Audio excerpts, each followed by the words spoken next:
Okay, let me show you guys the schedule for today, and then we will head up to our lecture. Meanwhile, we will stay. We're waiting for more people to join. So this is our stack schedule. Uh, for today, we're gonna do a quick um, intro about cloud security. I know that we have kind of done this before, but today we will be looking at network security in the cloud. So this is going to be the only thing that we are going to discuss different. So we're going to again remind you about the cloud security, why cloud security is important, and then we'll go from there. We'll look at the cloud security architect and why what we mean by cloud security architect. And then at the second half of the lectures, we'll be looking at um, how to implement network security in the cloud, because this is for me is very important. So we're going to cover this in the next part of the lectures, and then we will have our assignment today, analyzing share permissions.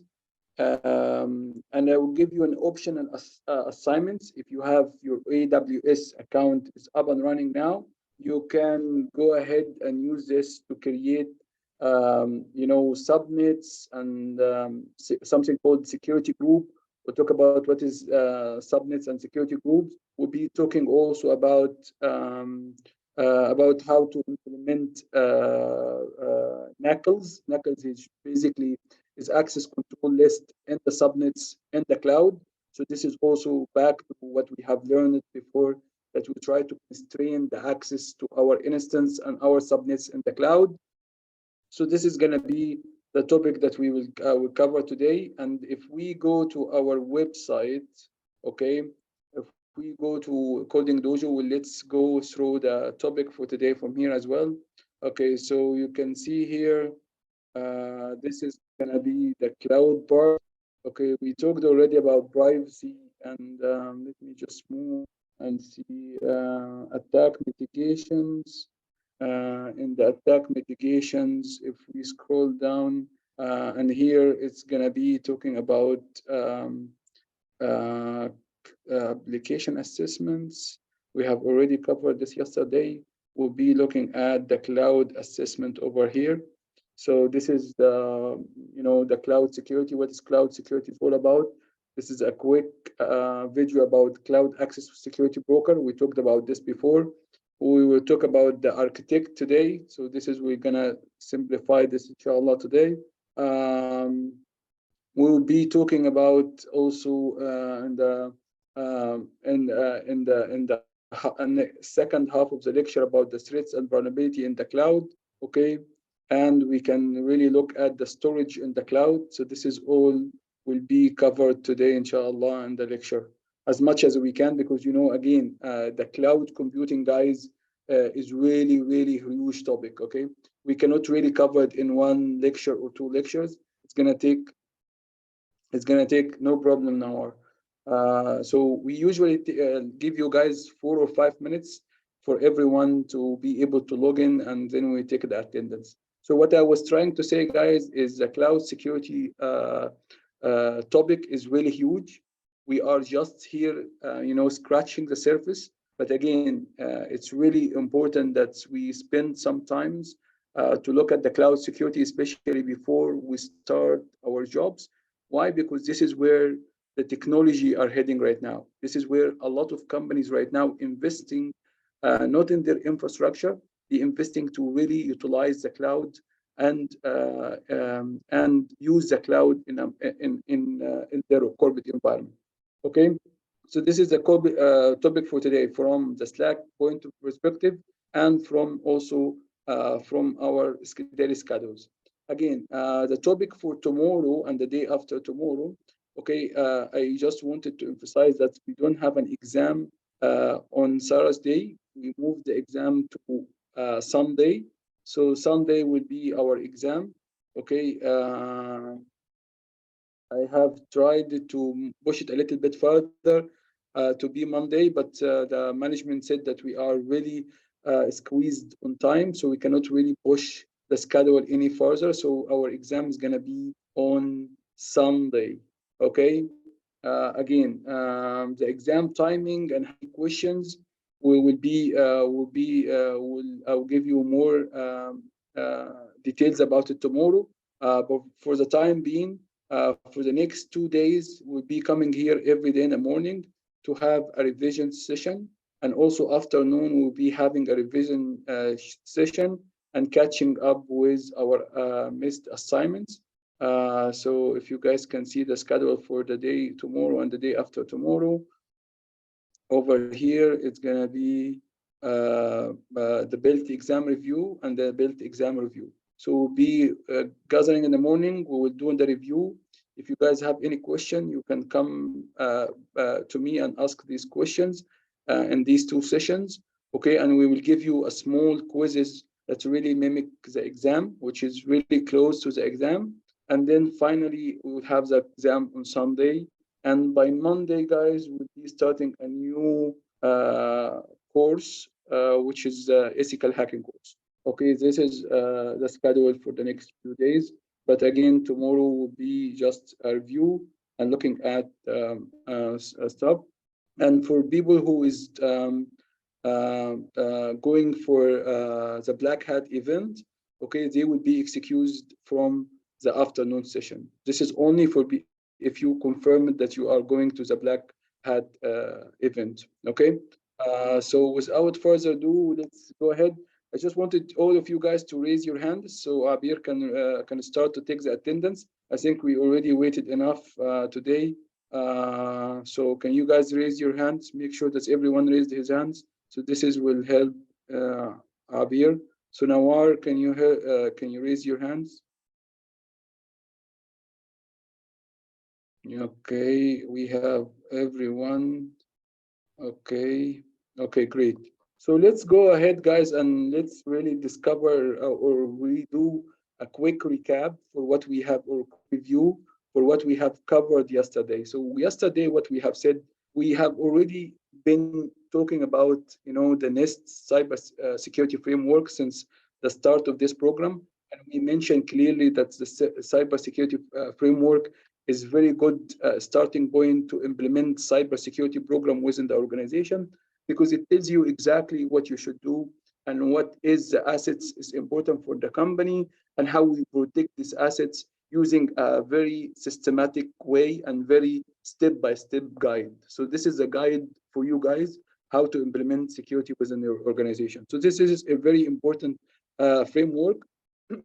And we have spent quite good time to explain the identification function and the protection function, and also responding and recovery. This is in the first early months when we started to talk about, security plus content, and how can we really protect our assets? How can we respond to an incident? This is the incident response management, and how to recover from an incident, especially if the incident has a huge impact. And this is what we call the disaster recovery contingency planning. So we have already covered this in the first month, and we spent quite time looking at how to do risk assessment, how to do risk management, how to do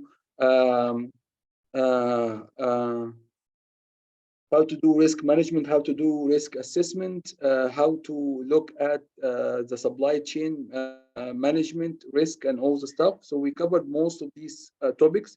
Only one topic here that we still have not covered yet really in deep details, which is governance. So inshallah, next course we'll be looking at sometimes at governance, and I'll give you like a look about governance and how to implement policies, how to really enforce this policy within the organization, how to get the management support for these policies, how to align your business objective with the security objectives. So this is all kind of things, how to look at the compliance part of governance. So this is all is going to be covered, inshallah. So this is one thing that we didn't really go deep in details in governance.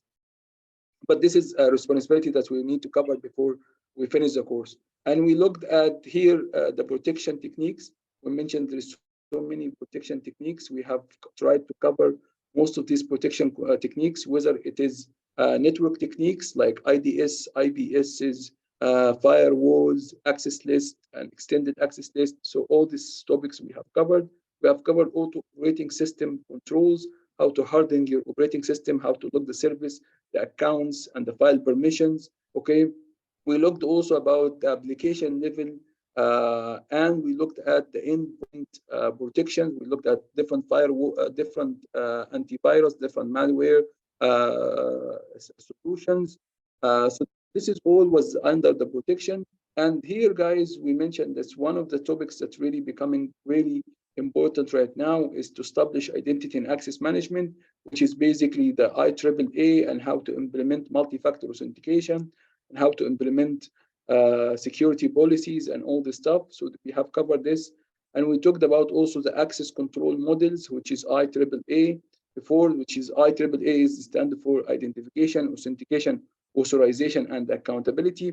We have already mentioned this is really an important topic. And I showed you guys in the cloud solution, once we open an account in the cloud, the first thing is it's really require us to do is to look after your identity and access management. So it's giving you a recommendation how to implement the root account, how to implement the multi-factor authentication for the root account, how to implement a different user with different permission within the cloud, how to implement the security setting for your password in the cloud. So the identity and access management is really important. And if it's important within the organization and also in the cloud computing, okay? Just a quick recap what we have covered yesterday also.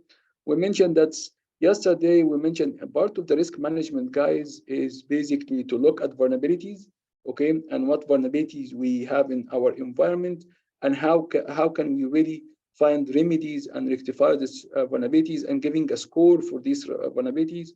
So we talked about vulnerability scanners and how vulnerability scanners will help us to identify vulnerabilities and giving it score according to the vulnerability scanner database or how we scan our vulnerabilities.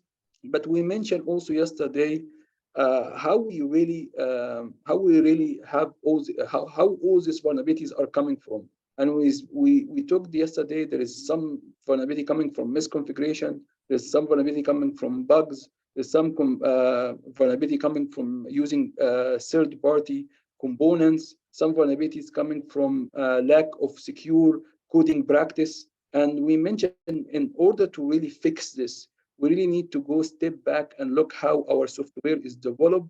And we really need to embed security within this practice. So for example, we talked about yesterday about the SDLC, which is software development lifecycle, and how it consists of 7 stages, and how these 7 stages are really what it initially starting with planning, and then we have the delivery by the end of these stages.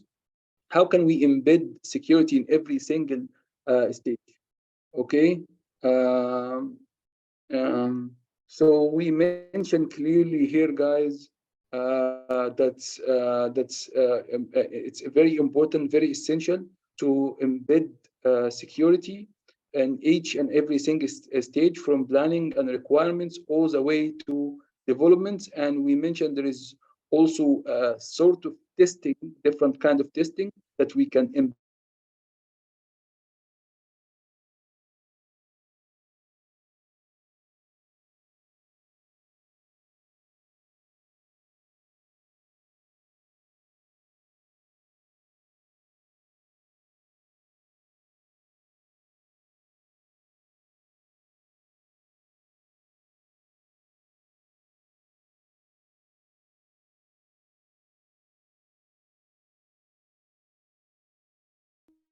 to follow OWASP or NIST, because they will publish every 3 years a list for most common vulnerabilities, and you really need to make sure that this vulnerability doesn't exist in your software or your web application. And also the good thing about OWASP, it also gives you a recommendation how to handle these kind of vulnerabilities. So it's not gonna tell you only about the vulnerability, so you look for this vulnerability within the organization. No, it's also giving you a recommendation how to fix this vulnerability. And we mentioned that some of these vulnerabilities are injection attacks. We have seen some, I have covered some of them yesterday. So we talked about the XSS, which is cross-site scripting. We talked about SQL injection. We talked about file inclusion.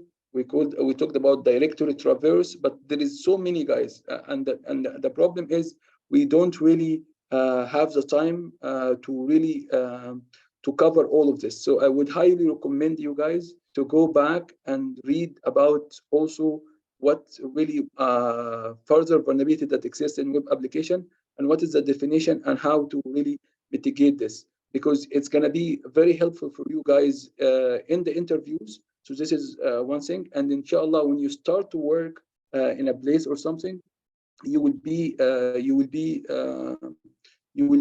tasked to really secure your web application and your mobile application. And why I'm putting emphasis in your mobile application and your web application, again, because your web application, mobile application is your interface to the external world. This is what everyone sees about you in the external world. So if you have a very weak web application running, okay, the attacker, because it's published online, the attacker can really easily target this web application and then exploit this application and use it as island hopping strategy to get to your network. So web application and mobile application, you really need to be careful how to do an assessment for them, and how to find the vulnerability, and how to rectify this vulnerability, and how to detect if there is a malicious thing happening in your web server or in your mobile application. Okay, so this is all what we have covered. We also yesterday mentioned that's how we really can do remedies for these applications. And remedies, it means how to rectify an issue like injection. Okay, so we mentioned that there is some solution that's over there, and we talked about this solution. I give you a couple of examples that we need to implement input validations, okay, output normalization or encoding.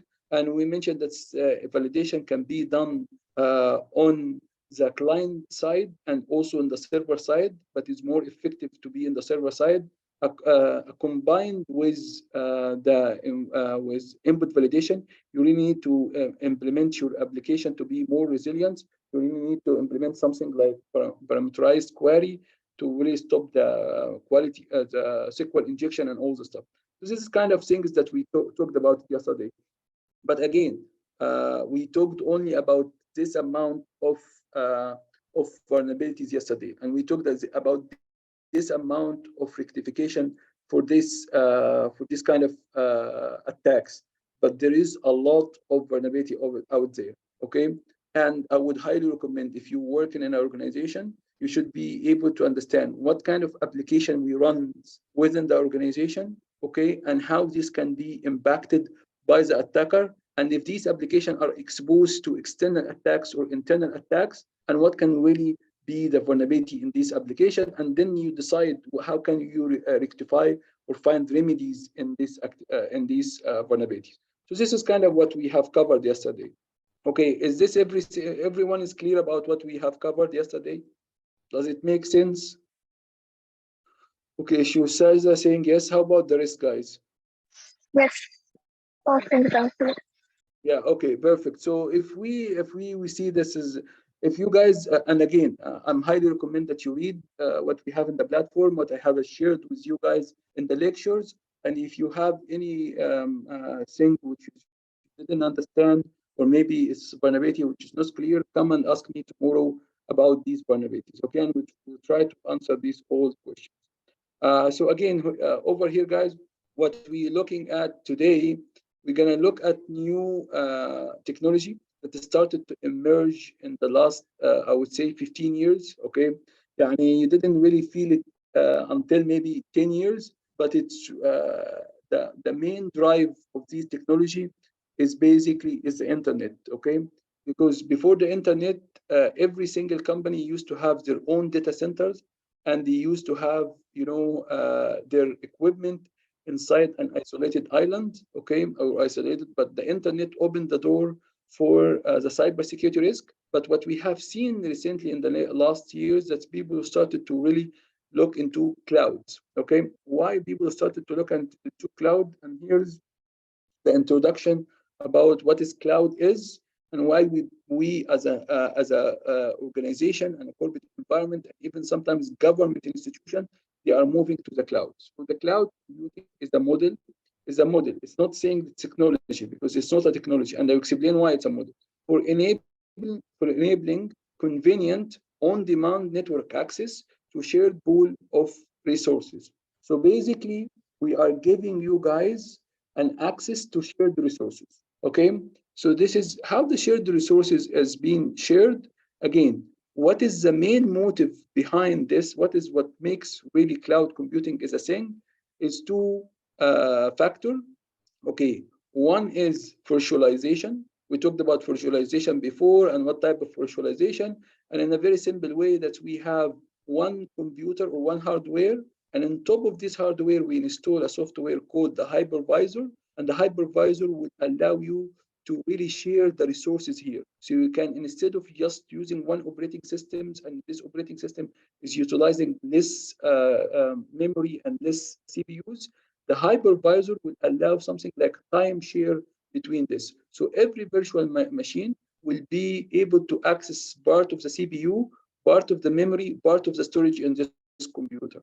Okay, and that's what will allow you to run multiple virtual machine on top of one hardware device. So virtualization was really the key technology. Virtualization is technology. Okay, was a really key technology to really have this cloud computing becoming a thing. Okay, so this is one thing. The other thing that you wanted to also to know, also in early beginning of the internet, maybe 2008, 2009, the internet speed was not really appropriate, I would say, and you have so many issues with the internet speed. So the company cannot really rely on the very unstable internet speed to really access its resources. But what we have seen recently in maybe 2010, and with the introduction of optical fiber and the introduction of the high-speed internet like 4Gs and 5Gs and all this new technology, this is giving us a lot of stable internet access.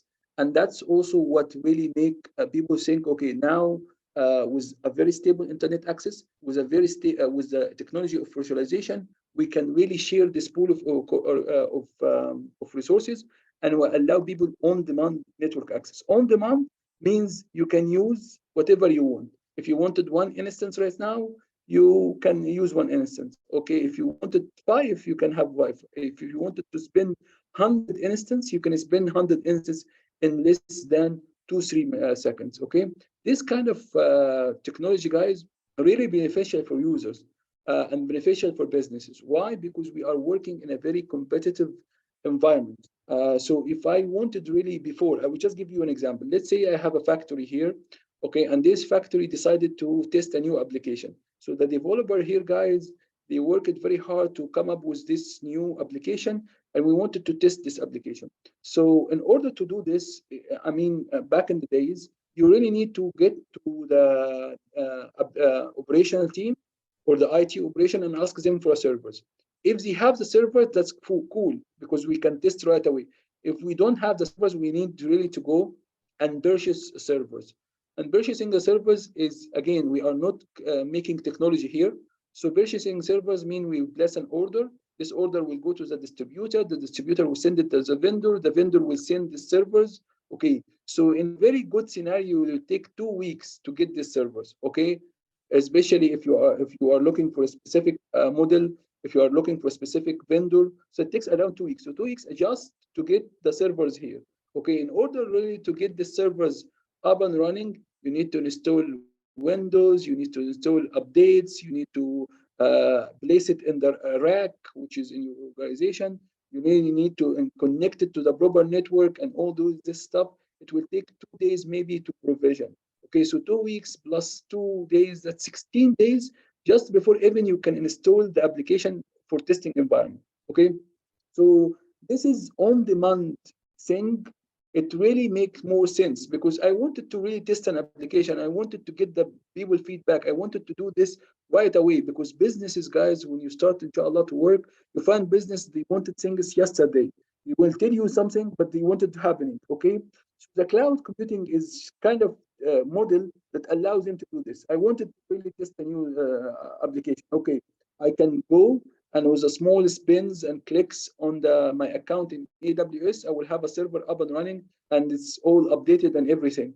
So this is kind of thing that we are really seeing right now. So on them, it's convenient also, as I mentioned, it's just a clicking mouses, clicking some web interfaces, and you get your network done, you get your security groups done, you get your firewall done, you get your application installed in just a matter of seconds. Okay, guys. So this computing resources is going to be network, it's going to be server, it's going to be storage, application, and services, and that's what we call. This is kind of what kind of service I'm getting from the cloud, and as you can see that we have already different type of service. So this is how cloud computer looks like.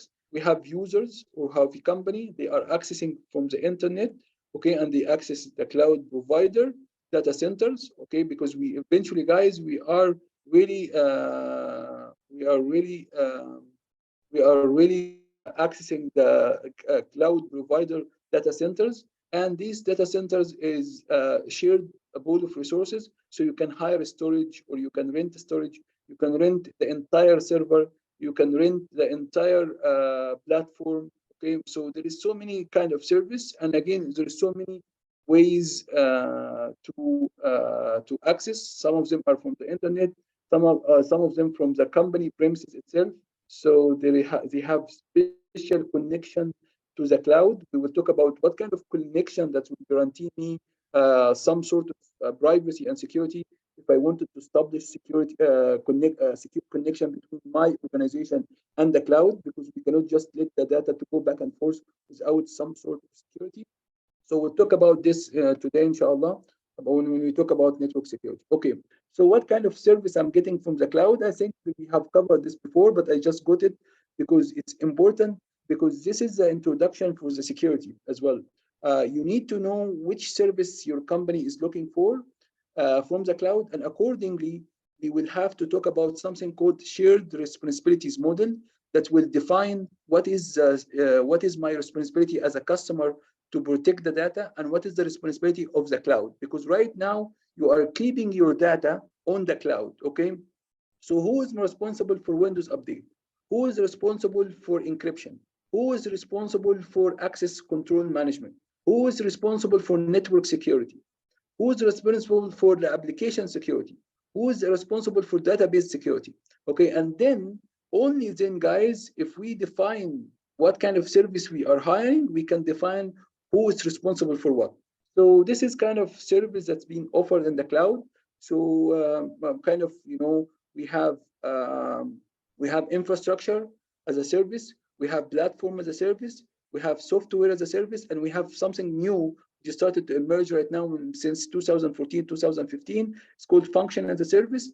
And we have also security as a service. We have talked about security as a service long time ago when we covered the cloud the first time, and we think this is becoming a thing right now. Why? Because a lot of companies, they don't have the capability, and they don't have the resources, and they don't have the skill sets to manage security. So I'm getting third-party teams to help me. So some of those organizations right now, when we are requesting security as a service, they can do for you SOC management.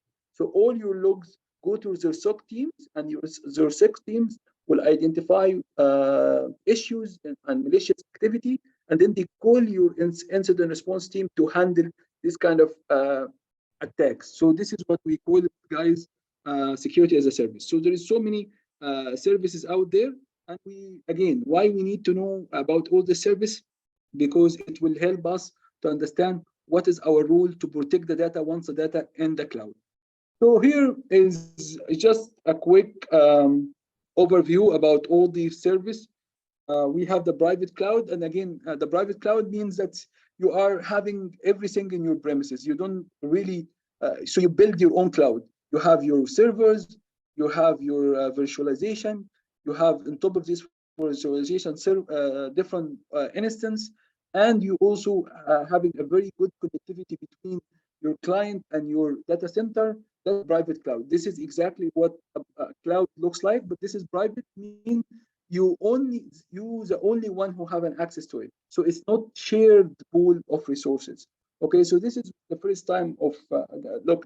This is the on-premises network. Okay, this is on-premises servers. Okay, and again, if you can see here, this is the shared responsibility models, means that you really need to take care of everything here. Okay, you really need to take of security.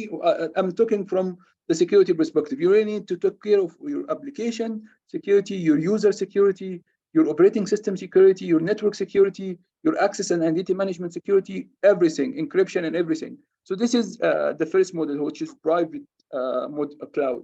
Okay, we have infrastructure as a service. Now we move to the cloud already. So this is the move from your premises to now for example, your company saying, you know what, I don't have $20,000 to buy a server. Can we look for a cheaper solution right now? Really test our idea or test our application. Now you think, okay, you know what, we can go for AWS or Google or Microsoft Azure or whatever. This is exactly, Ustaz Tissam, the movement from internal to external. You say, okay, I have a great idea. I wanted to test it right now. So let's really get the developer work on it. Okay, so now you're moving to the public. Okay, so you're hiring from the service or the cloud. You're hiring from them a server, basically. So you're hiring from them the hardware. Okay, and the hardware means you're hiring from them the CPU, the storage, the memory, and also the network connectivity.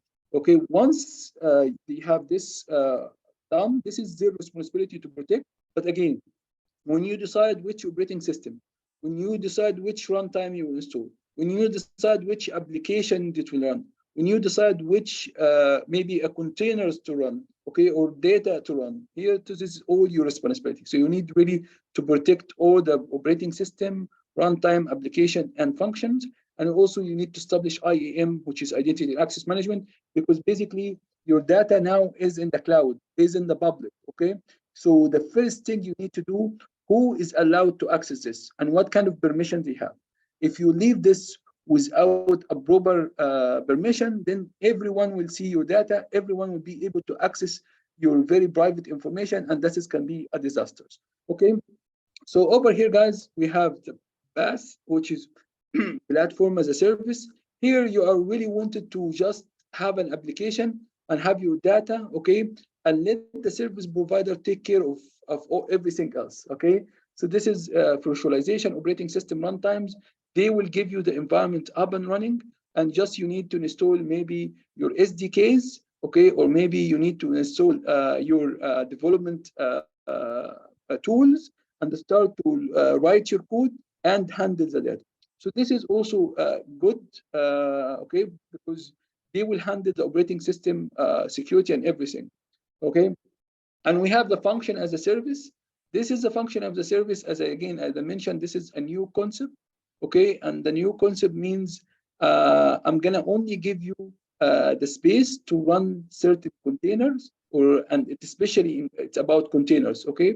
So containers, guys, is a new concept that has started to emerge in the last few years, and one of the really famous containers that exists is Docker. And again, I'm going to run a containers to do certain function or to do a microservice. And this will open the door for something called microservices. And what is microservice? So this is specifically a certain container that do certain function. And maybe I don't really need this function all the time. So maybe I will open this function for a certain time, and then I will, after 6 to 7 hours, I will take it down. So this is kind of, serverless. You can call it containers, and there is so many containers right now, and Docker containers that runs in the cloud. Okay, and the last one, guys, as you can see here, you are really concerned about only the container security. So this is your responsibility here. Okay, SaaS, software as a service, you are not responsible for anything. So you just need to be responsible for the identity and access management. Why? Because they will tell you that in order to access certain application on the cloud, you really need to implement a proper username and password, or maybe you need to implement multi-factor authentication. And once you get here, you can use everything running in our cloud. So you don't have to be worried about operating system security or network security or application security, because we are taking care of this. And then again, there's so many vendors right now, like for example, SAP, Oracle, especially ERP solutions. Okay, they are moving to the cloud because they said, okay, why we install stuff in your premises? We have our data and application running. We ensure this is running and backed up in a proper way. It's already, we have enough network connectivity and resources, so we're gonna give our end users only the access to our main cloud. And there is so many ERP solution systems right now, they are moving to the cloud. So this is started to be a trend. Google Docs, Excel docs from Google is also is as example for service as for a software as a service. So again, as you can see, this is how it looks like right now, and what kind of I would say service running, and adding to this guys right now, software as a service also become a thing. Okay, so here the deployment model means how to deploy cloud. Okay, do we how to really what kind of cloud solutions and how we can deploy cloud within our organization. Are we gonna connect our on premises with the cloud? Okay, so do we have on premises, or we gonna rely 100% on the cloud? Okay, so we don't gonna have any on premises, or we gonna create our own cloud between me and other organization within a certain industry. So this is what we call it the deployment model. Okay, again, the deployment model is according to the business need. So the business needs, they saying, okay, we wanted really to have a communication between our our on premises and the on cloud. At that time, you just as an IT security, as an IT operational, you are an enabler. Enabler means you will enable them to connect both of them in a secure way. Okay,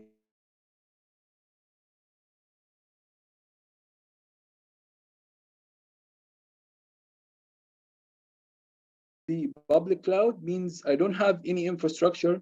I'm gonna just connect everything in the cloud.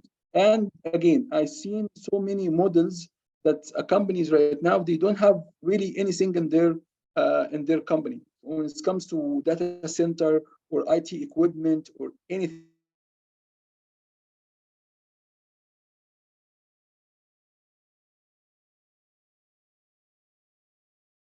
called private cloud. I explained the private cloud means your data center. So your data center, you used virtualization, you used very high speed connectivity, you used very latest technology when it comes to containers, and you allow your user to connect to your data center, whether it's in the same building, or maybe it's a building rented by Etisalat or by STCs. This is a private cloud as well. Okay, so some companies, they don't have the resources to manage a data center within the organization, because they really doesn't have cooling enough. They don't have enough power sources here to run these things. So they go to the service provider and they say, you know what, we wanted to rent a rack, and in this rack we'll put all our equipment, and we will have an internet speed, internet connectivity to this kind of rack. So this is another thing that you can also do, and we still call it a private cloud. As I mentioned, community cloud is between different companies. They are working in the same industry. For example, banking, like maybe 2-3 banks that they are part of like really big environments. So they create their own cloud, and all of them will have an access to it. Maybe a company like Majid Al Futtaim or Al-Rakhi, okay, they have different businesses, and these all different businesses, they wanted to have it in a one single cloud, so they will add all these business lines to one certain cloud. So this is also something you can really look at as a community cloud. And we have also, guys, the hybrid cloud. And the hybrid cloud is basically when the client does have an on-premises data centers, and they wanted to combine this with public servers or public cloud, and the connectivity between both of them, the on-premises and the public, they called it hyper cloud. And I have seen cases where, the company is really good when they are managing their application and they're managing their security here. But the problem is with the storage, they really need a lot of storage, but they don't have enough storage here. So they will go and say, you know what, I'm gonna use the cloud for storage. So they're gonna buy a certain storage area for the in the cloud, so they can keep their databases and all the stuff here in the cloud. So this is kind of, of the hybrid cloud solution. Okay, and mostly I have seen hybrid cloud. So and some of the something that I have seen already recently and started to emerge. I have maybe I have explained to you before, but I'm gonna mention again. It's a multi-cloud hybrid cloud. Multi-cloud means that you have your own on-premises, but you are using different cloud provider for different business cases. So in order to really to manage your mails, you go for Microsoft. In order to manage your servers, you go for AWS. In order to manage مثلا your ERP solution, you go for Oracle Cloud or Google Cloud. So this is kind of, they call it multi-hybrid cloud, means that you are using different clouds. This is also, I would say, very hectic for the security team, because now they are responsible for securing the data here in the main premises. Also, they are responsible for secure the data here on the public cloud for Google, for AWS, for Microsoft. So this is like really super tough to go through all this stuff at the same time. Okay, guys, so far so good.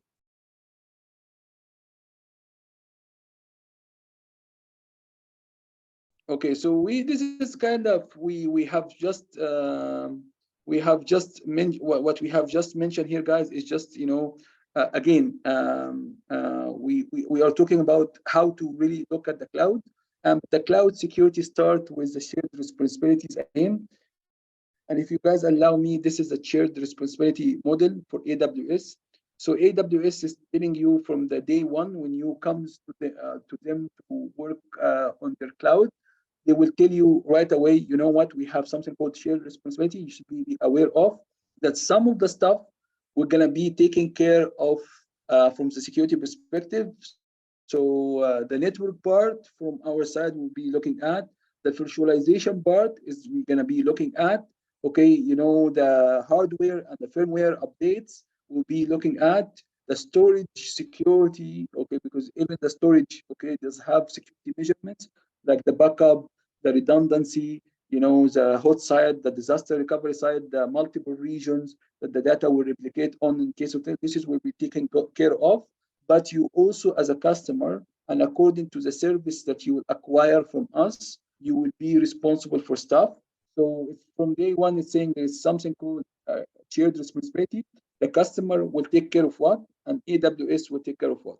So here, anything that's related to the hardware and the global infrastructure, whether it's regions, availability zone, edge location, we have explained this, guys, before in one of the lectures. What is the difference between regions and availability zones? And I explained the regions is basically an area where Amazon is operating. So this is a region of North Virginia, Bahrain. This is a region.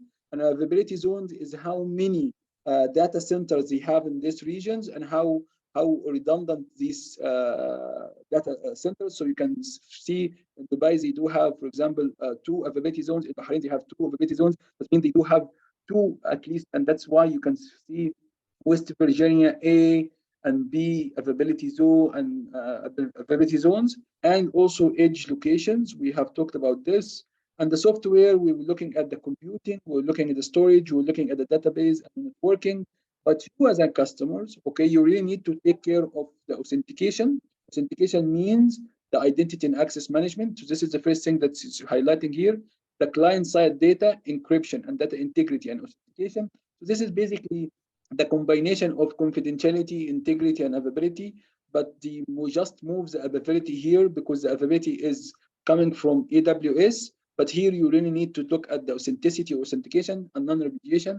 Server-side encryption. So if you are implementing server, you need to make sure that you encrypt the server as a database or encrypt the hard drive. So this is either a full system, the file system, or the data. So you encrypt the data in the database, or you encrypt the data in the file systems. We'll talk about what kind of file systems you have on the cloud.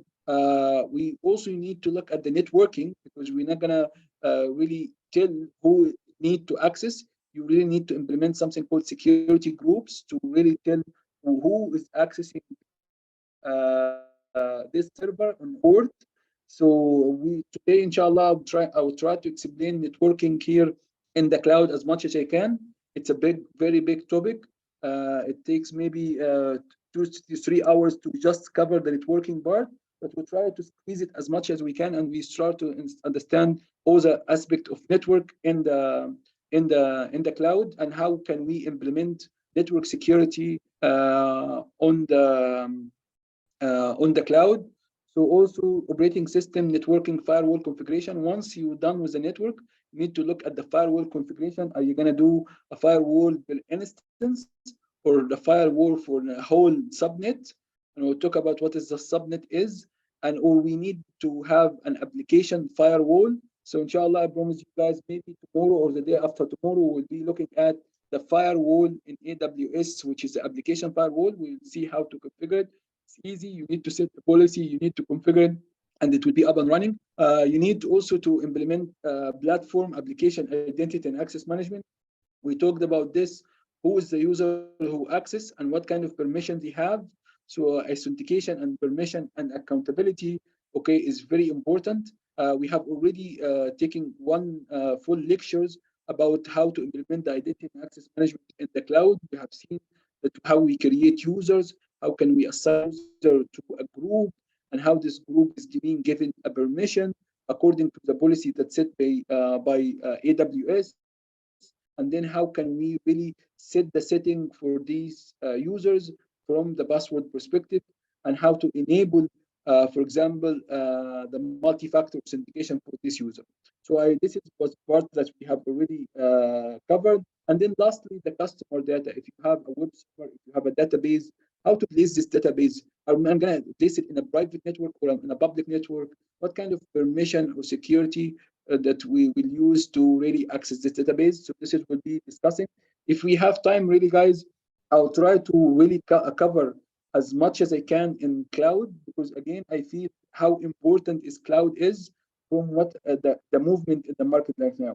And yesterday, as I mentioned to you guys, there is two jobs that started to emerge. One of them is basically is DevOps. Okay, so if you are in the development and you really need to now have to acquire the skill sets, how to operate your development. And this is when I mentioned that it's really been powerful and being strengths by using cloud, because most of the development now they develop and then they will execute this development, or they will test this development in the cloud instance. So you really need to, even if you are a developer, you need to know how to build your operations on the cloud. And we mentioned there's a new job also started to emerge, which is DevSecOps. And the DevSecOps is basically the same thing, but we include security in between, not after thoughts. And also the security here will require him to really test the development phases and test also the security in the cloud, because most of the instance that we will apply or we will deploy, it will be in the cloud. So you as a security engineer, you'll be working in two areas. In the development areas, when we are developing the software, you need to implement the static analysis, the analysis, the library checking, and all stuff. And also once they deploy on the cloud, and before publishing it, we need to look at the vulnerabilities. We need to look to how to implement penetration testing. We need to implement security in the cloud itself for when I'm deploying this new development tool. So this is all part of your job. So that's why I see a lot of potential for security, especially cloud security. And that's why I would highly suggest for you guys, once you finish the program, inshallah, if you got time before you get employed, to look into cloud security. Okay, guys?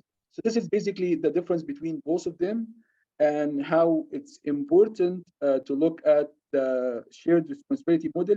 Especially there is a shared responsibility model for Microsoft Azure and for Google Cloud. So you really need to be aware of. Okay, guys. So here again, uh, infrastructure as a service.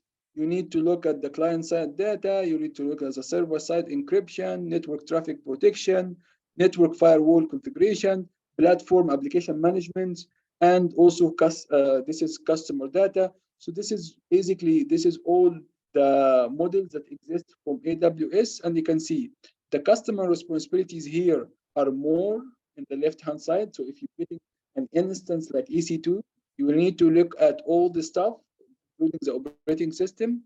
But if you are taking a managed service from like software as a service or maybe platform as a service, your responsibility is less because you're gonna take care of the servers and the encryption and Microsoft updates and Linux updates and all the other stuff is on them. So you can see your responsibility is more toward this here, especially in security. And uh, I don't know why this thing. Okay, and here this is again, it shows also from flexibility point of view. Here things are more customizable because they give you the hardware. They don't care what you do in this hardware. You can even set up your Kali Linux on this one of these instances. They don't care about what you are setting and what you do. Some of the attackers, they are using some instance as a command and control. Okay, so they gives them more customization. Here it gives them less customization because a lot of stuff is installed and predefined by AWS, so you cannot change anything. So from a flexibility point of view, this model is good, but there is more security to take care of. This model from security review perception is less, but it's less also customizable. Okay, guys, so far so good. Okay, so we look at also importance of cloud security, the challenges in cloud security. This is the challenges is very important. One of the challenges that I really feel that is really important, guys, is basically you can have data loss or leakage, data privacy, okay, accidental exposures of credentials. So this is, we've seen a lot of attacks that's happening right now because you didn't really protect your credential. And once someone is stealing the credential, there's nothing will stop him to access your instance on online. So I would say before, when we had everything in our premises, guys, okay, if someone even steal the credential here, okay, he still need to connect to our network. And if we decided that these guys will not log in without a proper VPN, so if he doesn't have the proper VPN details, how to log into our network, he will not be able to really log in, because even if he has a username and a password, but he need to have an installed client in his machine, and this client will be connected back to the company. So if he doesn't have the client, he will not be able to access even if he has the credential. Okay, but in the cloud, guys, I don't have this. Once, if I have one user here, and this one user is accessing the cloud, if he lost or he got tricked or he been phished for his username and password, this person can easily log into the cloud as well. So this is accidental exposure of credentials is important. Also, guys, some developers, when they try to access the cloud instance, okay, we know that we mentioned there's two ways to access the cloud. We mentioned there is this normal way of accessing, and we have something called secret keys. And the secret keys is basically is a key that you install in the machine, and then it will allow you to log into the cloud, okay, and do stuff in the cloud from the command line, from SDK, from your programming environment. Okay, so some of these guys are really including their keys inside the application, so it's easy for them. They don't want to authenticate every time. So this is kind of, if someone managed to compromise this machine, it can lead to a disasters, because they will also, the attacker will have an access to the cloud computing, and that's similar to what happened to Uber recently. Okay, so we also have incident response and protection in the cloud. You need to implement protection in the cloud, and we'll see how to implement protection in the cloud. One thing that I wanted also to really emphasize here, one of the challenges that are not written here is basically digital forensics, guys. Digital forensics is part of incident response. We mentioned this before.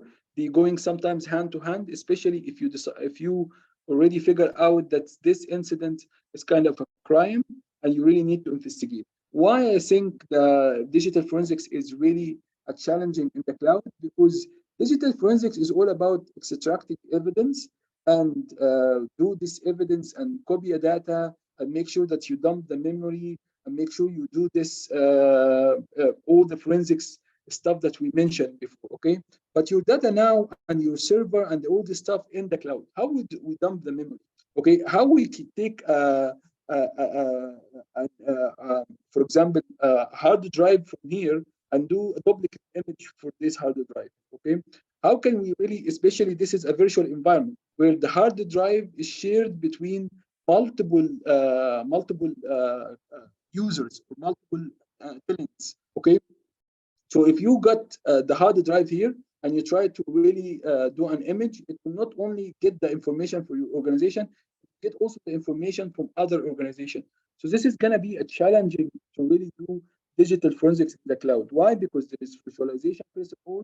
You have the multi-tenancy. There's so many people share the same resources. Okay. Thirdly, how to really dump things from the memory of these servers, how to really get your hand physically on these hard drive, especially if your cloud is in another country. So this is all kind of things that it will make the incident response and the digital forensics part is very tough to do. I'm not saying it's impossible, but I'm saying it's going to be very hard to do. Okay. So this is things that we really need to keep in mind. Okay, let me just quickly go toward this here. There is also a cloud security framework started to emerge right now. And again, what is a framework? It will be something that will allow us to really, uh, it's something will allow us to protect our cloud in a very organized, systematic way, which is something we really need. Okay, we cannot just rely on, I will do identity access management. We need like a framework, like identification, protection, how to implement this stuff, and what of kind of controls we need to do in order to really secure. So NIST, they have publication for doing cloud security. Also, ISO, they have certain publication that also talks about cloud security.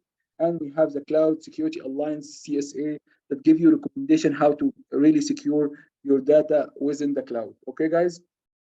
A cloud security architect. And again, this is the same similar concept to what we have already covered yesterday, that when we try to really implement security in the cloud, try to really implement the security in the design first before you deploy anything. Because once you deploy things, okay, and then you started to really look into how to really implement security, it's going to be a bit tough. Okay, so here, what is really emphasizing in cloud security architect, it's mean let's try to embed our security, okay, from early beginning when we still design the application, when we started to design our cloud, how it looks like. Okay, so where I'm gonna add, security group, when I'm gonna add, rules, when I'm gonna add this, how this, for example, how my application will be talking to my database. Do I have to put the database in a different subnet? Okay, what kind of IP addresses schemes I'm gonna use? What kind of protocols I'm gonna allow? All this stuff you need to really look at from the design stage, and that is why the architect is important. Okay, and then we mentioned this before in SCADA. We mentioned that when you are implementing security in SCADA, you really need to look at the big pictures and start to implement security controls along these all different layers. Here in the same thing, when we talked about network security, we looked at how to look at the TCP model and to implement different security controls in each and single layers in this, even before we deploy our network. Again, here in the cloud security, you need to do the same thing, that you really need to understand what service I'm acquiring, what is my shared responsibilities, okay, what is area for security that I want to really take care of. Okay, guys. So this is kind of what is cloud security architect is all about. We're gonna go back and we have already mentioned software as a service. Okay, and I was out further do guys because SaaS and PaaS and all this stuff we have already covered before. So I'm gonna talk about, just let me just jump a little bit here. Okay, this is the cloud security brokers. We will talk about the brokers and other stuff and how and why they are important and how can we deploy the cloud security brokers on the client side or on the server side or in between. But here is the really beginning of how to implement security in the network in the cloud. So I'm gonna talk about first of all, it's a little bit hands-on. I will show you also the hands-on how to create something like this. But again, I'm going to talk about what VPC in the cloud, okay? Because this is VPC is going to be your data center in the cloud and how it's working. I'm going to talk about the IP addresses, how to really assign IP address to your network in the cloud, because this is important. How to create subnets. Subnets means a smaller version of network. So if I have this is all as a network, okay, how can I really divide it to a smaller chunk that I can really manage and can install control? I'm gonna do the routing. The routing is important. If I have a computer here, how this computer will be interacting with the internet and with my customers and with me as a developer. So this is important. How the DNS is done in the cloud, because again, DNS is very important. Okay, maybe people are wanted to reach by the website name, not by IP address. So how can we implement this? And then we finally look at the security for our data center. So VPC is stand for virtual private network. So I'm creating my own data center in the cloud. Okay, and then I'm gonna divide these data centers according to my security needs. So this is gonna be our topic, inshallah. I will just get like maybe 15 minutes break, guys. Would that be possible? And then we'll come back to look at this part. Okay. If you guys not tired, I can continue. What do you think? Hello? Break or Yes, you we can continue, Mr. Shadi, if my friend. Okay, I'm just being here, guys, diplomatic here. Okay, if you wanted really to take some rest, we go get some 10, 15 minutes. If you guys wanted me to continue, I don't mind. So I'm being really open-minded about it because this is gonna take some time until we finish. Okay, so Lamia is saying break, Asai is saying continue, and okay, break. So we'll take a break before we continue because this is gonna take some time. So let's take 15 minutes break, guys, and we come back around 10:20. 10:20, inshallah. Okay, see you guys in a bit.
And here we're talking about VPC. So what is VPC? Again, why I choose AWS? Because it's very common right now to see AWS instance running. And again, because last time I have recommended for you guys basically to create accounts and create account in AWS. So it makes sense now to continue looking at AWS. But again, you can create an account in Azure, you can create an account in Google Cloud. And again, very similar concept are there, okay, which is basically I need to create now a data center for myself on the cloud. Okay, so I need to create my network on the cloud. The first thing that the cloud is giving you to do this is called something called virtual private cloud. So I'm going to give you an area or space to create your own network.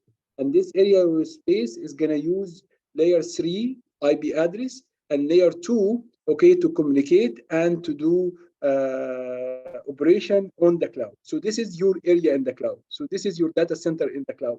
We call it virtual private cloud.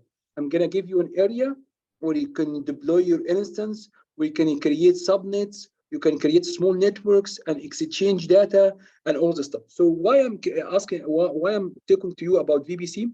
Because you will not be able to implement security without understanding the concept here. The concept is VPC. And then the concept is IP addresses. And the concept then now is subnetting, how to do subnetting. And then the last concept is how to assign a machine inside a subnet, inside your VPC, and give it an IP address, and then you secure this message. So secure this instance. So our idea here, guys, is I'm creating now a virtual network on the cloud, okay? So we are interested to know, okay, what IP address I'm giving it to my instance here, okay? How can I divide this instance? Do I wanted all this instance to talk to each other, okay? Or I wanted some instance to talk to each other and some instance no? So I'm gonna give you a use case here quickly. The use case I wanted to tell you guys, if I create a website, I wanted to create 2 instances of my website. Those 2 instances, they're gonna be my website, okay? And I wanted to create another 2 instances because I'm looking for redundancy as well. And this is gonna be my database. These 2 guys, they can talk to each other because I wanted between them to have a replication. So if one of these databases is full, the other one can come up. The same thing here. And also I wanted no one from the outside to see my databases, but I wanted my application to see my databases, okay? So this is kind of, technology and segmentation that we want. Again, where did we learn about virtual networks and subnets and all this stuff? We learned it when we talked about subnets, and we learned it when we talked about segmentation and VLANs. Remember VLANs? So here in the VPC, once you have an area in the cloud, okay, that will allow you to create your own network, don't let all the instances, they can talk to each other. Why? Because some instance, they shouldn't be talking to the outside. The database shouldn't be talking to outside. Why I would let it to talk to outside? Okay, so I will create subnets, and these subnets, I will create groups of security to make sure no one can really reach this subnets.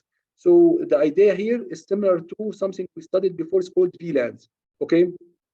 Again, why we explaining the network? Because I wanted really to secure this instance. I will not be able to secure this instance without understanding this concept. Okay. Also, we need to understand in VPC, we need to have routing. What we mean by routing?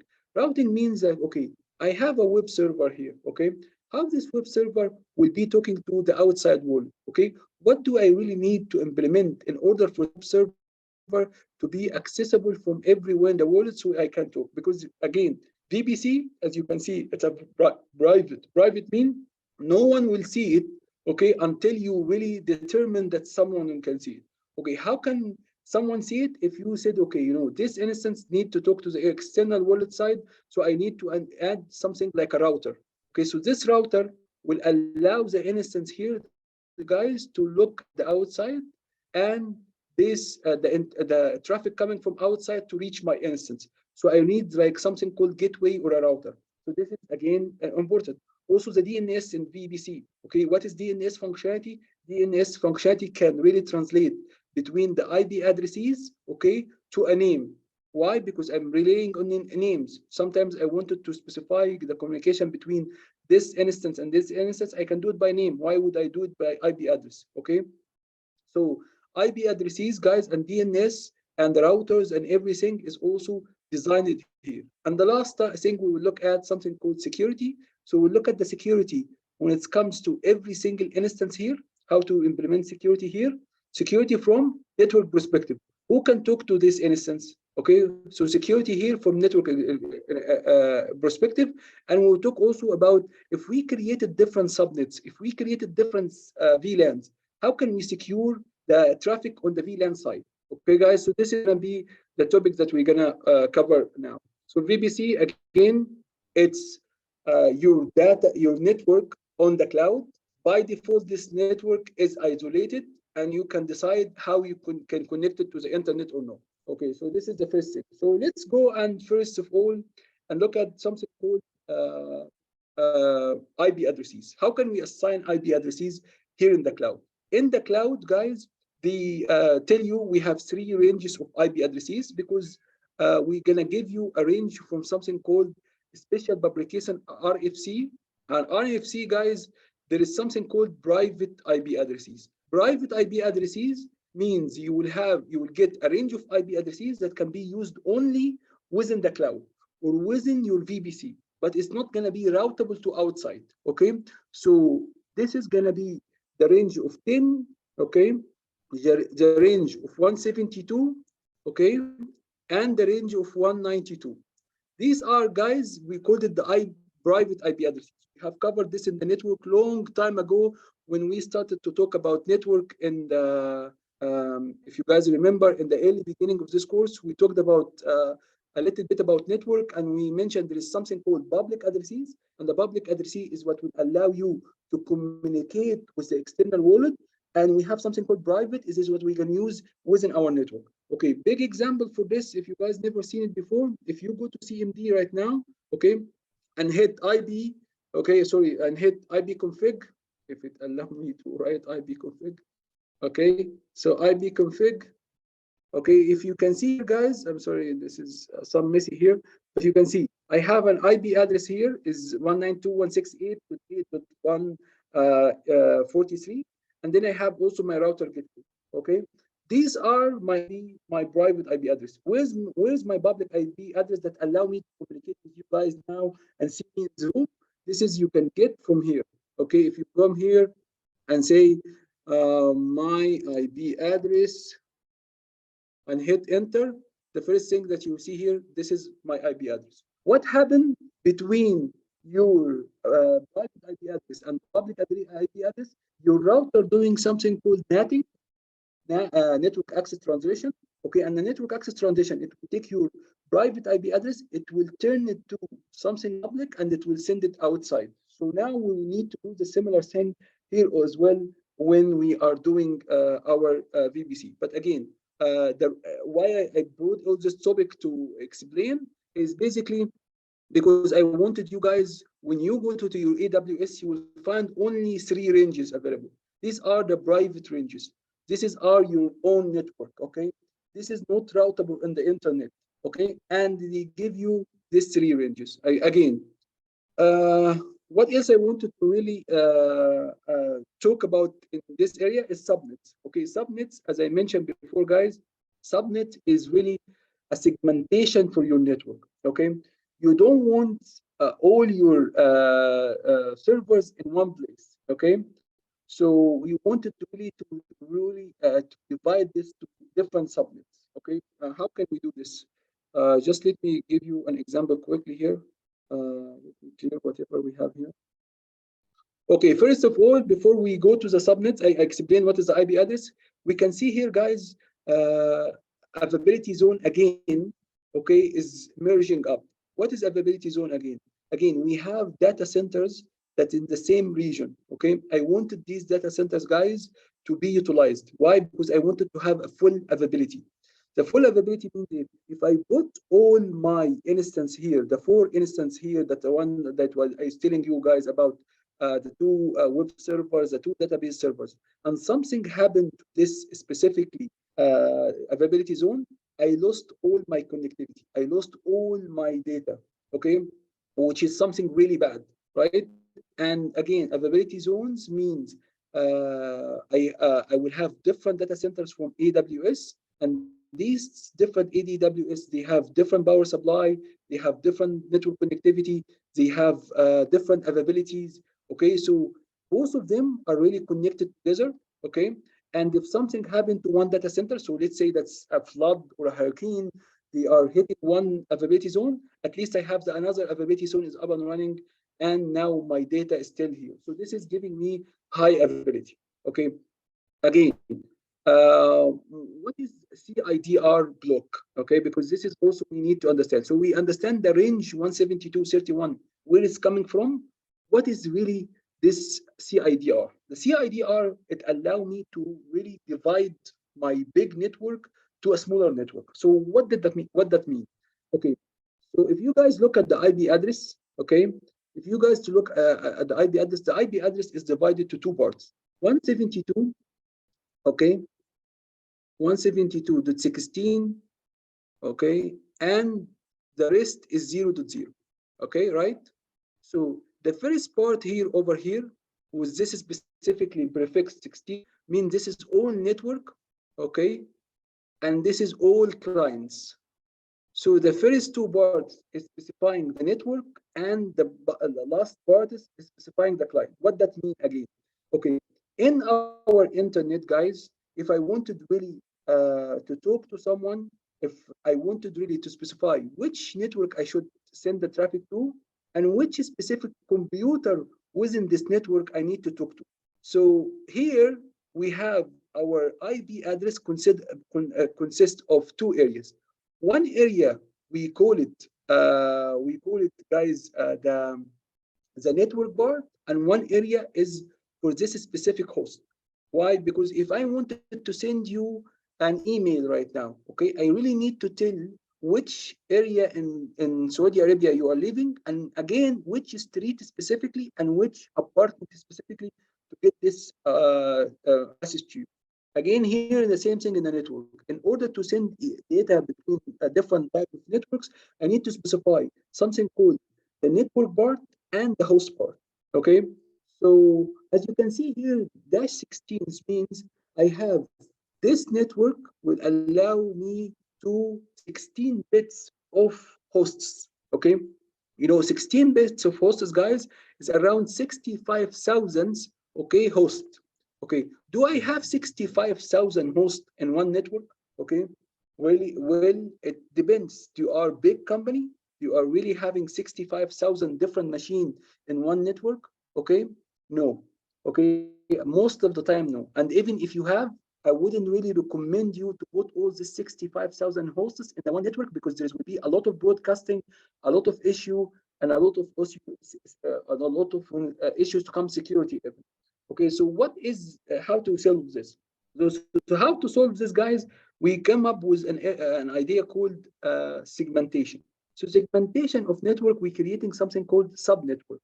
Subnetwork or subnets means I'm gonna use a little bit of my network here, okay, and create multiple network with less number of clients. So I'm gonna borrow some of the bits here that's for client. I will create with it different network. So how this can be done? As you can see here, guys, this is the first network. It's 172.31.0 and something. Okay, here is 172.31.1. Okay, dot something. Okay, dot something. This represented my host. Okay, and this one specifically that's being created, this is representing my subnet. Okay, so my subnet here is 0. My subnet here is gonna be 1. Okay, maybe I can create another also network here, and I can say it's subnet 2. So subnet means I will be able to divide this big network or divide this big chunk of network to a smaller networks. And these smaller networks will handle a smaller number of clients. Okay, do you guys get what I'm trying to say here? I know I'm telling you guys, I know that some of you never heard about networks before, and I'm just trying to simplify this, because just to talk about subnets, it really requires a lesson itself, yani a whole class alone. But I'm just trying to tell you. So here at the CIDR, it will allow me to say, you know what? Well, I can create network of 24. What we mean by 24, so your network will be 172, okay, and 31, okay, .1, okay, .0. The last zero, that's in the number of hosts. When we have zero here, if we represent it to really binary, it will be represented by 8 bits. Okay, this 8 bits will give me around from 1 to 55.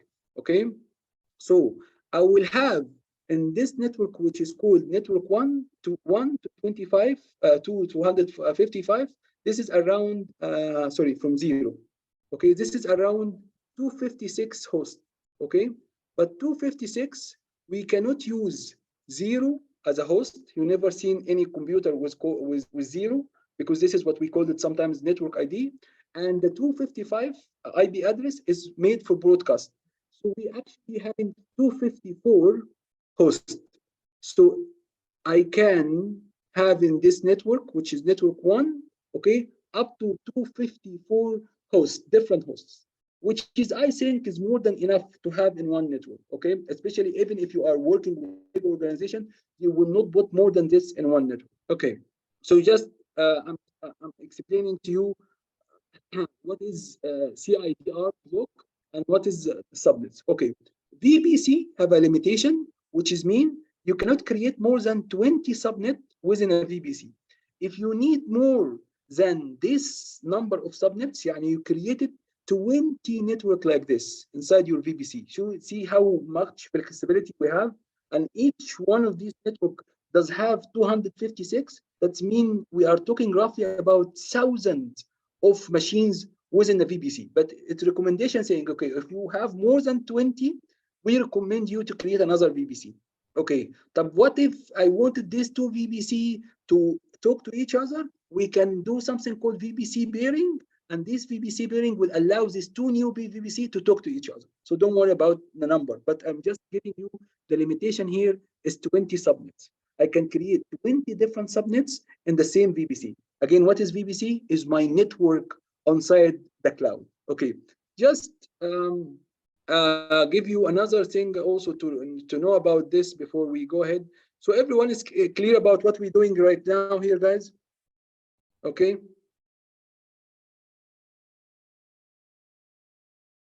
Everyone is clear? So far, so good, guys? Yes, Yes, I believe so. Okay. So we mentioned also these subnets, guys, are representing like a small VLAN, okay? And this VLAN, sometimes I wanted really to make this VLAN to communicate with the external world, okay? So I'm gonna create something called Internet Gateway, and I will explain what is the Internet Gateway will do. Internet Gateway will allow me to communicate external with the internet. Why I need to connect to the internet? For two reasons.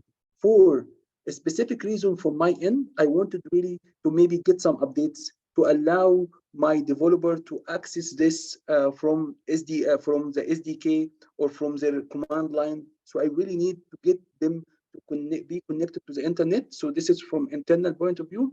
And some of these instances over here, guys, will allow me also to publish a web server or to publish an email servers, and I wanted my client to be able to access them. So I need something called network gateway.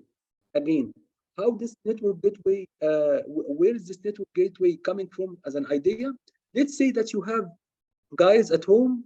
Let's say that you have a network at home.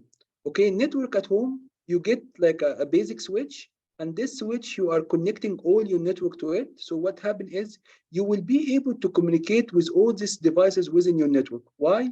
Because you are in the same switch. What if I wanted to talk to the internet? I would get a router. The router in the AWS, we called it Internet Gateway. We will connect our switch to this router, and this will be giving me the connectivity to the internet. With the same exact concept, guys, AWS has designed their gateway. Okay, you have two networks. You wanted to connect to the internet. install or to implement a gateway. Okay, and here also one thing that you really need to also the VPC will give me as well. It will give me something called security group and something called NACLs or network access control list. So what is the difference between security group and NACLs? So the security groups, guys, can be applied per instance. Per instance means per server. Okay, I can tell what traffic is allowed to get to my server. And by default, security group, guys, is working as a stateful firewall. So this is your personal firewall. So when you create your server in AWS, it will say, okay, you know what? Now we will create for you something called a firewall or a personal firewall. Where is this personal firewall? It's going to work in your machine or in the server. You can tell with this personal firewall which traffic is allowed, okay, and which traffic is not allowed, okay? So if you say, okay, I have an instance, I wanted everyone to access my instance over port 80, you can specify this, fine. And this is a stateful. What we mean by stateful, when you allow someone to come to talk to you to port 80, they will come, will be able to talk, and your computer will be able to respond to them because he sees a connection, and this connection, you said explicitly, I want them to talk to me. So the reply will be allowed by default. You don't have to do anything for reply. So you can do an inbound connection, and this will be enough. If you have a web server here, let's say this is a web server, you can type in your security group. I will give you now a demo how to implement the security group. You can say, you know what? I wanted my instance to be I want everyone to access my instance over port 80. So this is inbound connection. You don't have to say anything about outbound connection, because once you allowed this inbound connection, because we allowed our web server also implicitly to talk to them back. Okay, so this is another thing to know about security group. How about network access controls? The network access control, guys, is a bit different. It's going to be implemented here, the subnet level, okay? For the entire subnet, I can really fine grain now what kind of input connection that's coming. And if I specified what input connection, I wanted also to specify what output connection I wanted to do. Okay, aren't security enough? Aren't firewall here is enough? And I will remind you by very important principle in security, guys. The important principle on security is called defense in depth. You really need to implement defenses in your network. Like, remember, when we used to have a firewall in our computer, we didn't say, you know, the firewall in the computer enough. We used to implement firewall in the network level, right? Because we wanted to do what? We wanted to filter the traffic in the network level, and we wanted to, again, to filter the traffic in the client level or in our computers. The same concept also applied in AWS. We wanted multiple layers of security. So we will implement security group per instance or per server, okay? And we will implement it, our NACLs or network access control per subnet. So this is like more, I would say, fine tuning for the traffic in order. But the difference between them, and just remember this, the difference between here, this is a stateful firewall that you really don't have to implement outbound rules. Here, you need to specify the inbound and outbound. Why? Because this is going to implement it on the network here. So you want to see what traffic is going in and what is the traffic that allowed to go out. Okay, so maybe you wanted one server here to just send data to an update server. So you need to specify here that I wanted to go and get some updates from certain web servers. So you need to really write an outbound rule. I will show you how to write an outbound rule. But again, I'm just explaining the whole topic from the and this is by the way, guys, these two options is the security of a VPC. Okay, so the VPC is my network on the cloud. Okay, and how to secure it? You can secure instance servers inside your data center, and you can consider the whole data center and start to implement your networks. Okay, so this is also an important thing to look at. Okay, again, I explained, guys, the three area here. This is the RFCs, which is basically, I mentioned this is the private IP addresses. This is what you can use within your cloud, okay? These IP addresses are not routable by default. You cannot use it to communicate with the external world. Again, that could be a case if you have a server that you don't want to communicate with the external world. Maybe you have a database which is you want it completely isolated. So this web IP address is very good. But if I wanted to communicate to the external world, I need to create what we call router or gateway. Okay. The recommendation here is 16, and the 16 bits over here will give me 65,000 of clients. But again, we don't have an aware network that we have 65 of clients for so many reasons, like security and performance. So we're gonna divide this. How we divide this? The concept is subnets. And again, you can see here the subnets. I'm gonna add a subnet, okay? And this is the subnet. I'm gonna say the subnet 1, the subnet 2, the subnet 3, and I'm going to divide these subnets in a different availability zones. Why I'm doing this? Why I have to create subnets in different availability zones? Because it's going to give me redundancy. So if one data center is down, okay, that's mean my entire subnet is not down. Okay, I have another subnet running in another data center we have. So for redundancy reason, we divide them. Okay. Again, what is availability zone? I mentioned to you, it's a data center within a same region, okay? And all of them are connected. So if we have an issue in one, I still have my instance running and my database running, and I'm not affected by this. Just the only thing that I wanted to show you, the CIDR, okay, the classless inter-domain IP addresses, it can allow you to divide the big range over here to multiple smaller range. So we divided to 0, to 1, to 2. This is give me 8 bits for clients, and 8 bits for clients will be giving me 256 or 254 specifically hosts. Just to keep in your mind one thing which is very important, okay?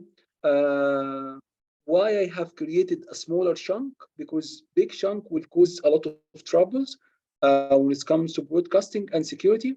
Another thing that I wanted to create, okay, to tell you, these IP address by default, guys, they can communicate to each other if we allow them to communicate, okay, but they cannot communicate with the external world. So this is another thing to look at, okay.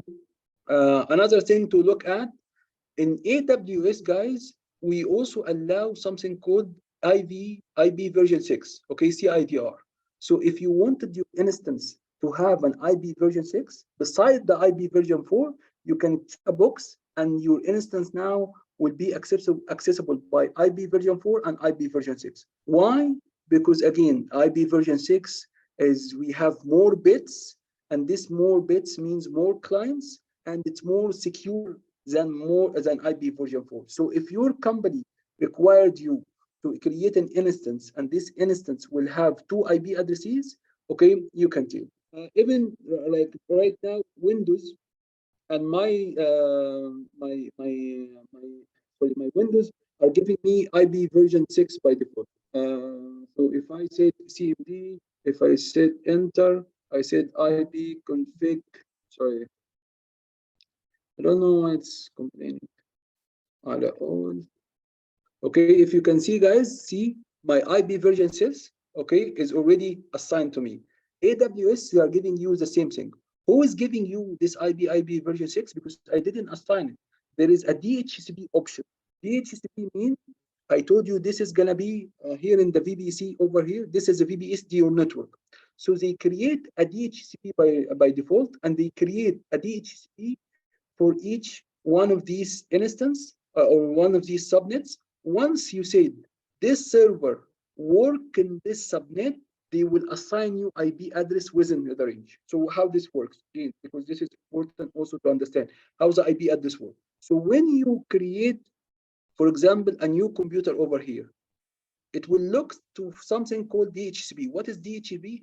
DHCP is a service, okay, that can assign you an automatic IP address. So if you are within 1/24, it will assign you an IP address within this range. So it's gonna be your IP address gonna be 1.15, for example, or 1.16. How did I get this 1.15? I didn't configure IP address. Okay, we didn't configure, but AWS created automatic DHCP that will allow you to assign IP address once you create the instance.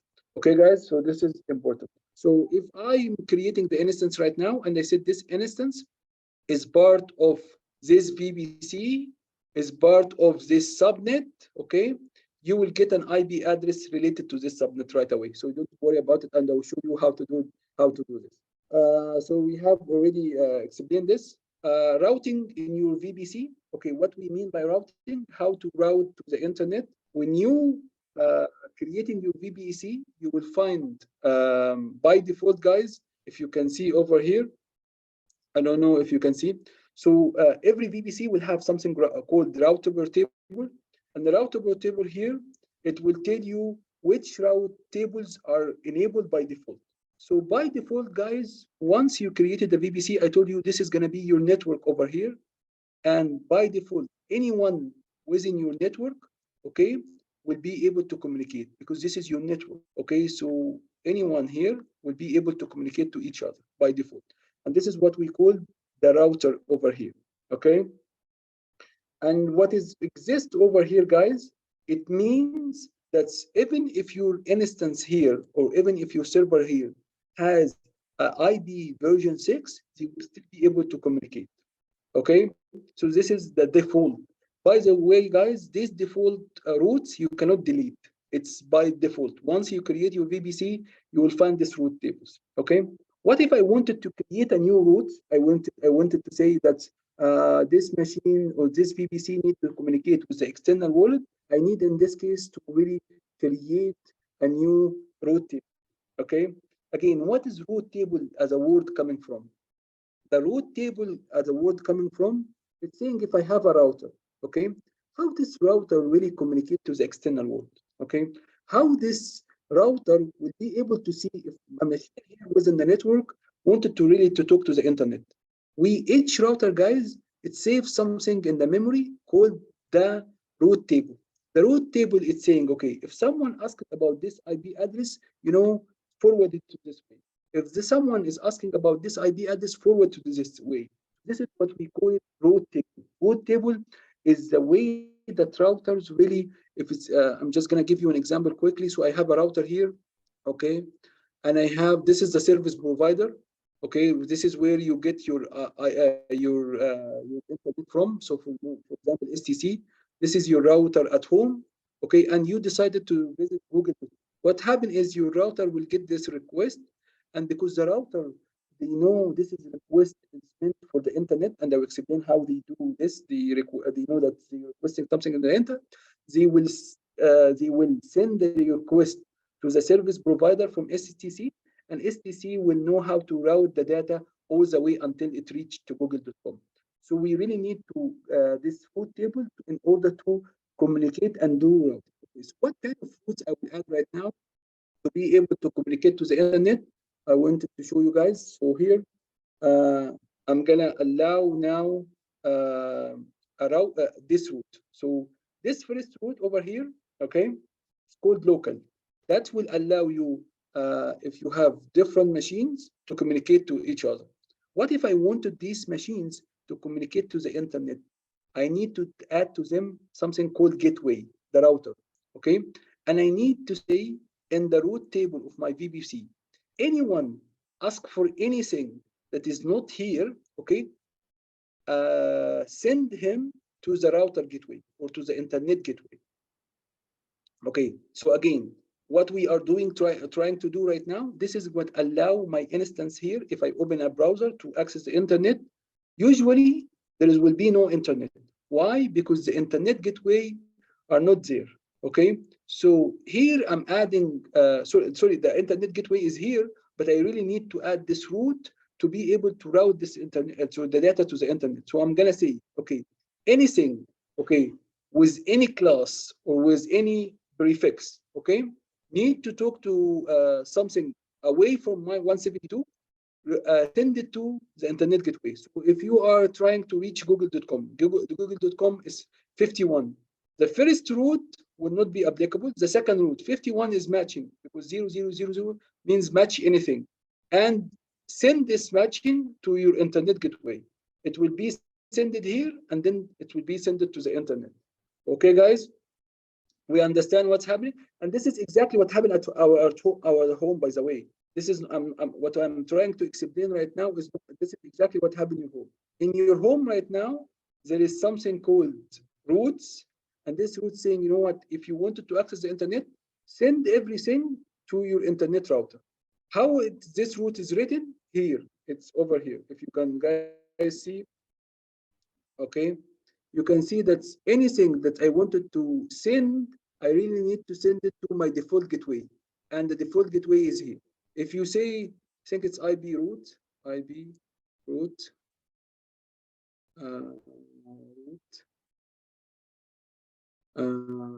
print.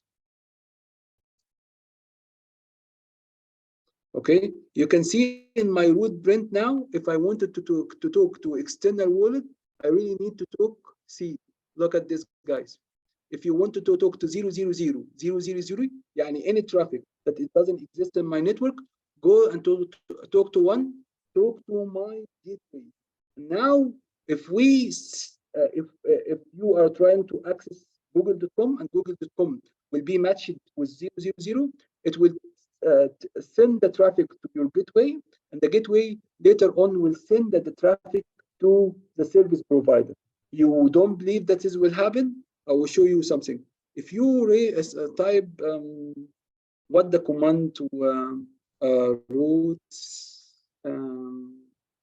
trace route, trace, okay, trace RT, right? I wanted to Google to go here. Okay, I will show you that's what will happen.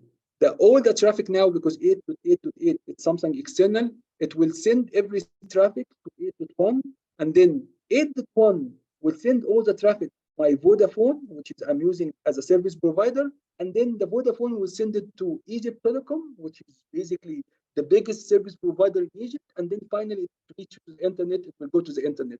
Just give it some time here, it will do the route, but again, the idea here, what's 000 means, match any traffic, okay, that's really coming from my computers, and throw it on the internet gateway, and the internet gateway will know how to handle this by something called routing protocols. Maybe I mentioned this before a long time ago, but routing protocols is how to connect multiple routers together until it reaches to the internet.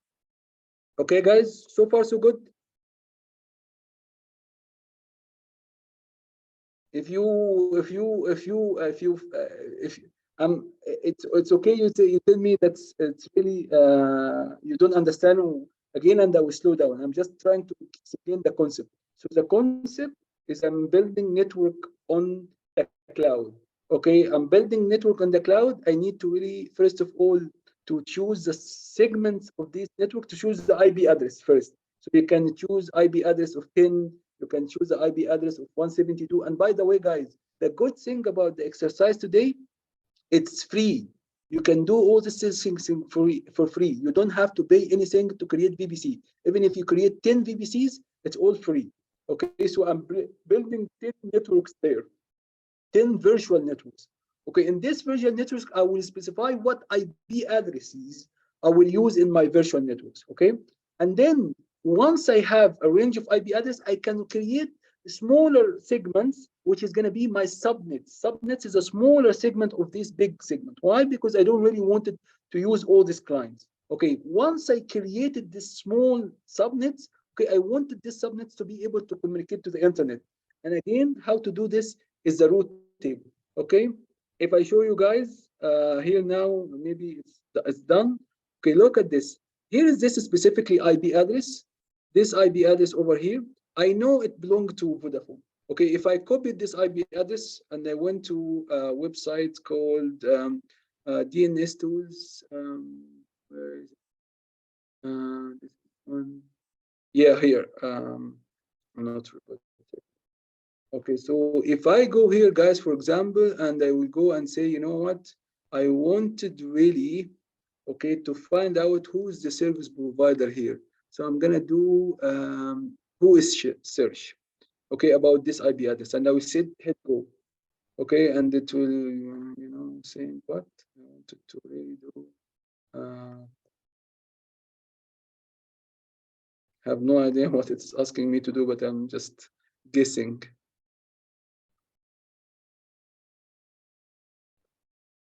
Okay, so it will go, and if you can see, guys, it's saying this IP address is really connected to Vodafone Egypt network broadband. Okay, subscription, and this is part of it. Okay, so there, now I know how the internet works. So I have something in my computer called default route, and this default route is 0000, and default route is sending all the traffic to something called the gateway. We call it in AWS internet gateway. Okay, so far so good, guys.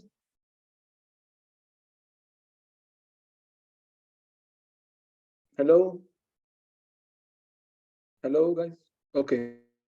So here we're gonna talk about another thing that I wanted to do, which is there is subnets. When I create the subnets, guys, I can really choose if the subnet is gonna be public and if this subject is gonna be private. What is the difference between the public and private? Is one thing, is one roots. Okay, so the private, the public one is the one that can access the internet and the internet can reply back. So this is gonna be my public subnets. This is the network that I have roots here saying if anyone wanted to go anywhere, go to my gateway. Okay. What if I wanted a private subnet? Where this private subnet is only can communicate with each other, but not with anyone else. Okay.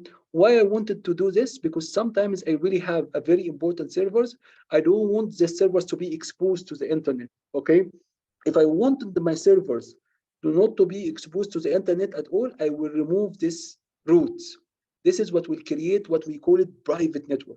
Okay, and you can see here the private network doesn't really have any connectivity with the external world. Okay, so there's no have access, and the only routes it exists is this routes, which is allowing them to communicate within the VPC and talk to each other, and they can talk to a servers here and the within VPC. Okay, and you can see over here. So why this is, guys? Why again? You need to ask yourself all the time why this is possible. Because let's say this is gonna be my web servers. Okay, this is where everyone can reach me. Okay, but this is gonna be really my database. I wanted my database to communicate with my web servers. Okay, but I don't want anyone to communicate with really my database. So I can allow them to talk to each other. Okay, so this is private network, but I don't want my database to be accessible from the internet. Why? Because this is as if again, if you have your network and you have a DMZ where your web server is, okay, and this DMZ have a web server, and then again, our database in our internal network, okay. If I allowed my database to see the internet, people will not even try to really compromise my my web server. They will go ahead and try to compromise my database because my database is exposed to the internet. But I can allow a communication between my database and my web server, and that's what exactly this diagram is saying. You can talk to your web server, and your web server can talk back, but no one can see your database. So no one in the internet will see this database because I don't have internet gateway. I can allow internet gateway to my web server. So if someone wanted to really, this is considered exactly like a DMZ in this case. Okay. So this is another thing that we really need to highlight here before we go ahead. So everyone understand what is the difference between public and the private networks? Private means within my VPC, we can talk and everything is okay. Okay. A public means I can access the internet. Okay, great. But it's a bit also complicated. Why? Because sometimes I wanted really these servers to get some Windows updates or to get database updates. Okay. So I wanted really sometimes to have them to get some internet, which is specific internet. Okay. So how can I do this? And this is where we add something called, look at this, guys, something called NAT gateway. NAT gateway in this case is something that I will implement in my public network. Okay, in my public network, and my roots here will saying, you know what, anything that will go to the internet from these guys to get an update or something, okay, we can use it through the NAT gateway. I'm not gonna use internet gateway because internet gateway will open the door for all the attacks. I'm just gonna use this NAT gateway. So here, as you can see, if even I wanted my database to see the internet, it will be going as natted. Okay, why natted, guys? Because natted will really do like I would say like something in between. So natted, how can we explain natted in a very simple way? Okay, so in a NAT, okay, when your server wanted to access the internet, okay, it will not be seen. Why? Because the NAT gateway is the one who is going to ask on, this is like a proxy server. I don't know if I explained proxy before, but this is like a proxy server. Your server will send the request to the NAT server. Okay, the NAT will go and fetch the updates in your behavior of your servers and return back this to your server, or return back the communication to your server. So this is another way if we really wanted to get a database to see the internet to get an update or something, we do it through netting. So your private network, the only way for them to see the internet is through NATed gateway. Again, sometimes people really doesn't want anyone to see internet at all, so that the private net are not seen by even the net. But the netting is a proxy server, and it's more secure than just exposing your application to the internet gateway. Okay, guys, so far so good. I know this is so many concepts that we're trying to explain, but this is how you secure your instance in your AWS. Again, where did this come from? Why are we doing all this stuff, guys? Because again, if you remember in the shared responsibilities model, the first thing they told you in the shared responsibilities model that we studied before, that you really need to take care of your network and firewall configuration. We didn't talk about the firewall yet. We're going to talk about firewall. We're talking about security group and NACLs, and we'll talk about application firewall if we have time. But the first thing is telling you, make sure that your operating system is secure, make sure your network is secure. We are trying to make our network secure by dividing a VPC, by creating a VPC, by creating subnets, and by creating this stuff, okay? Again, so how can we implement security, guys? And here the security, if you can see, it's, remember, we will use proxy with a firewall. We will talk about firewall, just don't worry, inshallah. If we have time today, we can. If we don't, we can postpone it to tomorrow. Okay, so we have here, guys, something called security group. As I mentioned, security group is their instance, their servers, their EC2. If you done the exercise that I asked you last time to do, is when you create any server in AWS, with especially the free tier 1, you will find it will create a security group by default. Okay, by default, it will create a security group. What is in the security group? We'll just cover this. And the network access control list is how you control the traffic for a certain subnet, and flow logs is going to be your detection techniques. So both of these things are over here, is network techniques to prevent attacks. The last one, the flow logs, that I will get a logs similar to snort logs, okay, and I will keep these logs in a bucket or in a storage, okay, and then I can review these logs later on. So we're gonna just take it one easy until we finish the security part. So network security again is important. After we're doing the implementation, we need to implement the security group. So the security group, okay, this is the example that I was telling you guys. Let's say that we have this kind of situation. I have 4 web servers, okay, and these 4 web servers are talking to an application, or maybe talking to a database, or a database end. So how this can be done? So we wanted to allow all the traffic for our web servers. Why we wanted to allow all the traffic? Because I have customers all over the world. They will access my web server. Okay, so I wanted to allow the traffic. In here, in this one, guys, I wanted to allow only the traffic coming from my web server to my database. So if here I have, this is my back end, okay, and this is my front end security group. So I will create 2 security groups. One security group for all these guys, okay, and another security group for all these guys. So how many security groups? 2 security groups. And these security groups will be applied to all these servers, okay? So it will be applied to this one, applied to this one, applied to this one, applied to this one. Does this mean that I cannot create a security group for each one of them? Yes, you can create a security group for each one of them. But, you know, it's easier to create one security group with all the settings that you want, and you apply it to everyone here. Which one is easier? You create per one, or you create one you can apply for all. So I will create only one and I will apply it for all of them. At the same time here in the over here, guys, I'm creating a security group and I'm applying it for all of these guys. Why? Because all of these guys are a similar permission, similar database, similar everything. So again, security groups, the other name for the security group is a personal firewall. Personal firewall means it will be only installed on the server. Okay, so let's move on and see how can we implement this. Okay, so over here, guys, if you can see, this is my, first of all, web server. This is how I will handle the security firewall in my web server. I will have here, guys, saying, you know what, any HTTP, I will specify the traffic, HTTP. I will specify the protocol.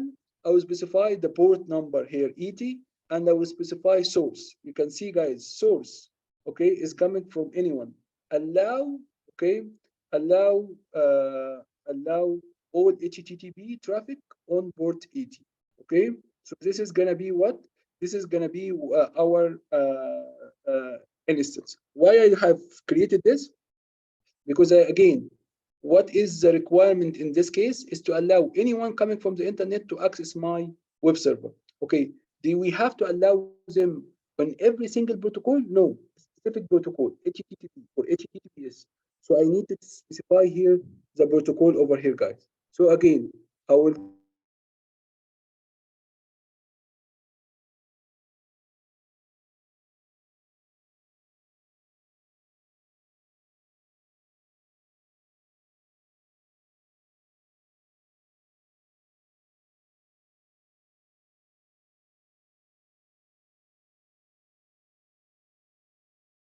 need to really allow all the outbound connection to all the world. Why? Because it's gonna work as a firewall, a set of firewall without mentioning the outbound. You see, guys, here, this is gonna be my back end. What is the back end here? The back end is gonna be these servers.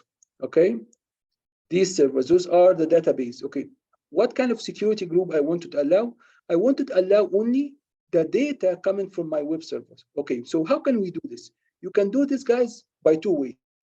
You can say data coming from this server IP address, data coming from this server IP address, data coming from this server IP address, data coming from this server's IP address really can talk to my application over the board of the database. Okay.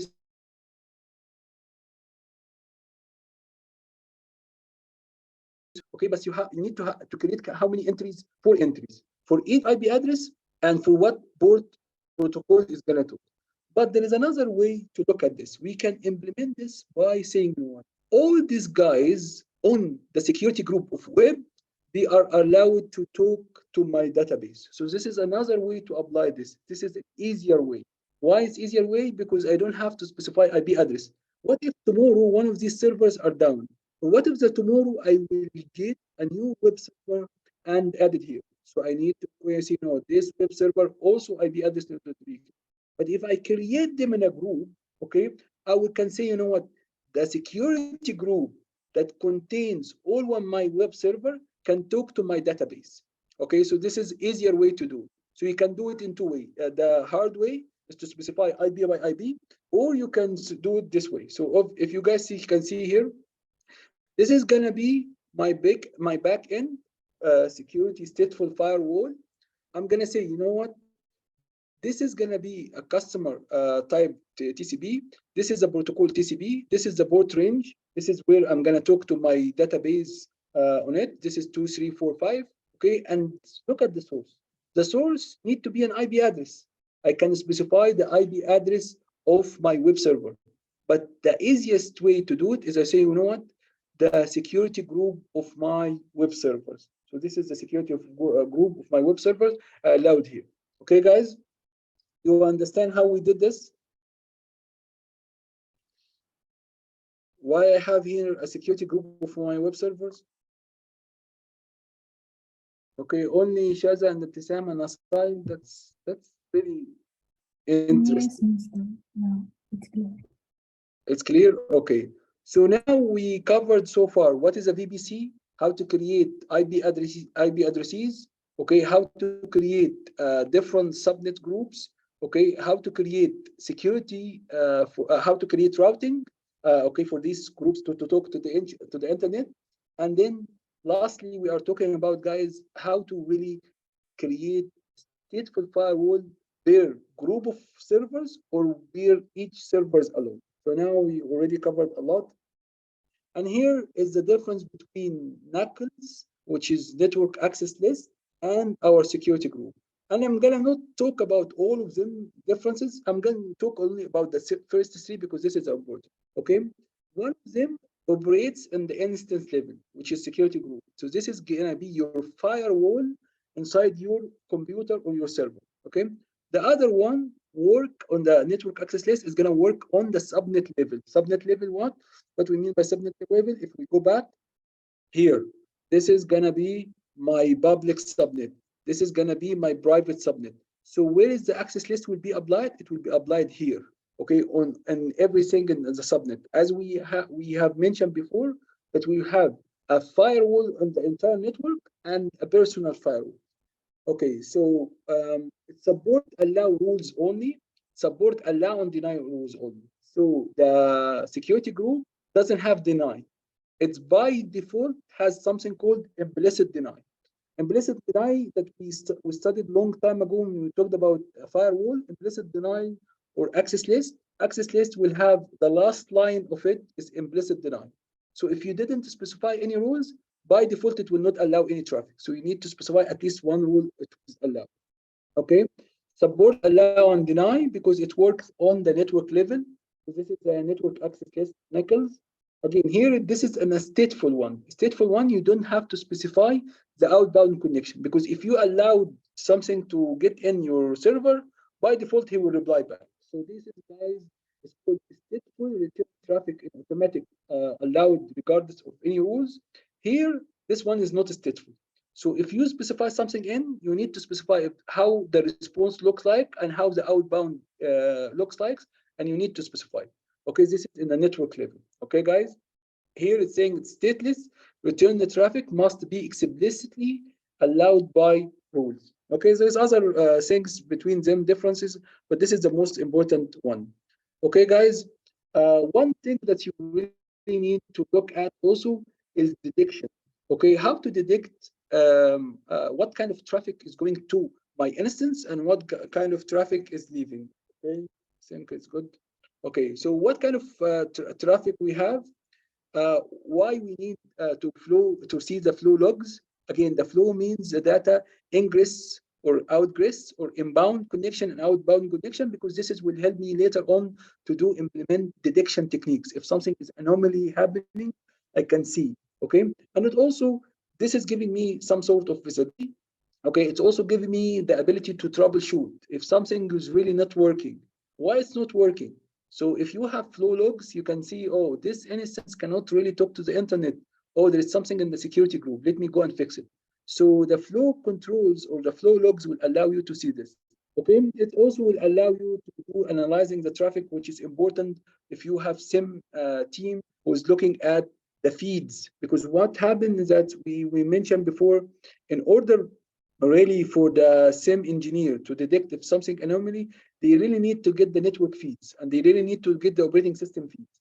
Now I wanted also them to get the flow feeds coming from the cloud, because this will allow them to see what's happening in your instance of the cloud, because we mentioned some of your infrastructure now is hosted there. So this is also important to do. This is the flow logs. طبعا to enable the flow logs is very easy. It doesn't take really time to enable the flow logs, but the most important thing here is to have a storage, so to save the logs in. Okay, how the logs looks like? Okay, How to set up the flow logs here, guys? You can say in your VPC, you're having one tab here. This is the summary of your VPC. You say flow logs, and then in the flow logs over here, you will create a flow logs, and this flow logs will be putting the data or putting the logs in S3 bucket, which is a storage in AWS. So here, saying the VPC traffic metadata captured in Amazon S3, okay. And maybe if you don't have Amazon storage S3, you can have some other options called Amazon CloudWatch. And Amazon CloudWatch is also a way to watch over all your instance and over all your network and collect it in one place so you can review it later on. You can see, you know what, in my VPC, I wanted all my data to be saved. This is the destination type in the CloudWatch logs, and this is the CloudWatch logs over here. Okay, this is the destination. Okay, so this is the basically the storage, because we mentioned that if we have logs, I need to capture it and save it, index it, and then normalize it in one place as a storage. And again, here AWS giving you the option to save both of them as either in a bucket, so you can have an access to storage right away. You have to watch that S3 buckets is given and give you 5 to 10 gigabyte free space, but after this you have to pay for it. So I would say that if you wanted to see the logs, how it looks like, you can configure S3 to just see the logs. Okay, how the logs looks like if you are getting the logs from your instance or from your VPC, how can you really look at the logs? And the logs looks like this, okay? So this is gonna be giving you the interface. This is the network interface where the logs is connected from. This is gonna be giving you the source IP address and the port number. So this is the source address. This is where the traffic initiated from. And this is the port number. As you can see, this port number is part of something called referral ports. Referral ports, that's your computer does have 65,000 ports. When you initiate a connection with the external world, you can use anything above 1,000 all the way to 65,000. But usually what happens is above 20,000, you start to give you a random port. And this is your random port when you were accessing AWS. This is one over here. Okay, and you can see here the destination port this is the IP address. As you can see, this is the IP address that's internal IP address in your instance. So it can tell you which instance exactly was in AWS, and you can see the port number. This is port, the well-known port, which is 22, which is SSH. It seems like someone externally was trying to access one of your systems, okay, over the SSH. So if you enable SSH in one of your instances, maybe this is one of your developer. If this is something suspicious, you're gonna start to look at it, okay? And you can see over here, guys, the condition.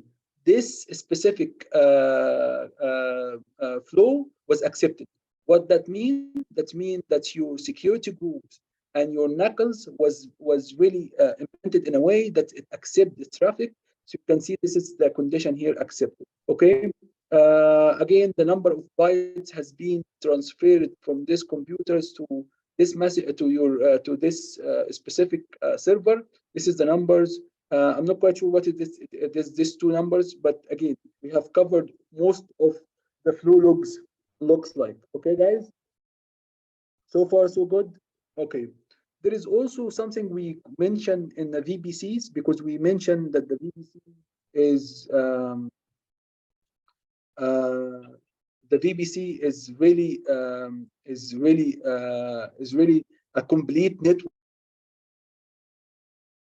Okay, and we mentioned that VPC does have a DHCP that can allow you to get IP addresses. Also, there is also option for DNS. So again, what is DNS is all about?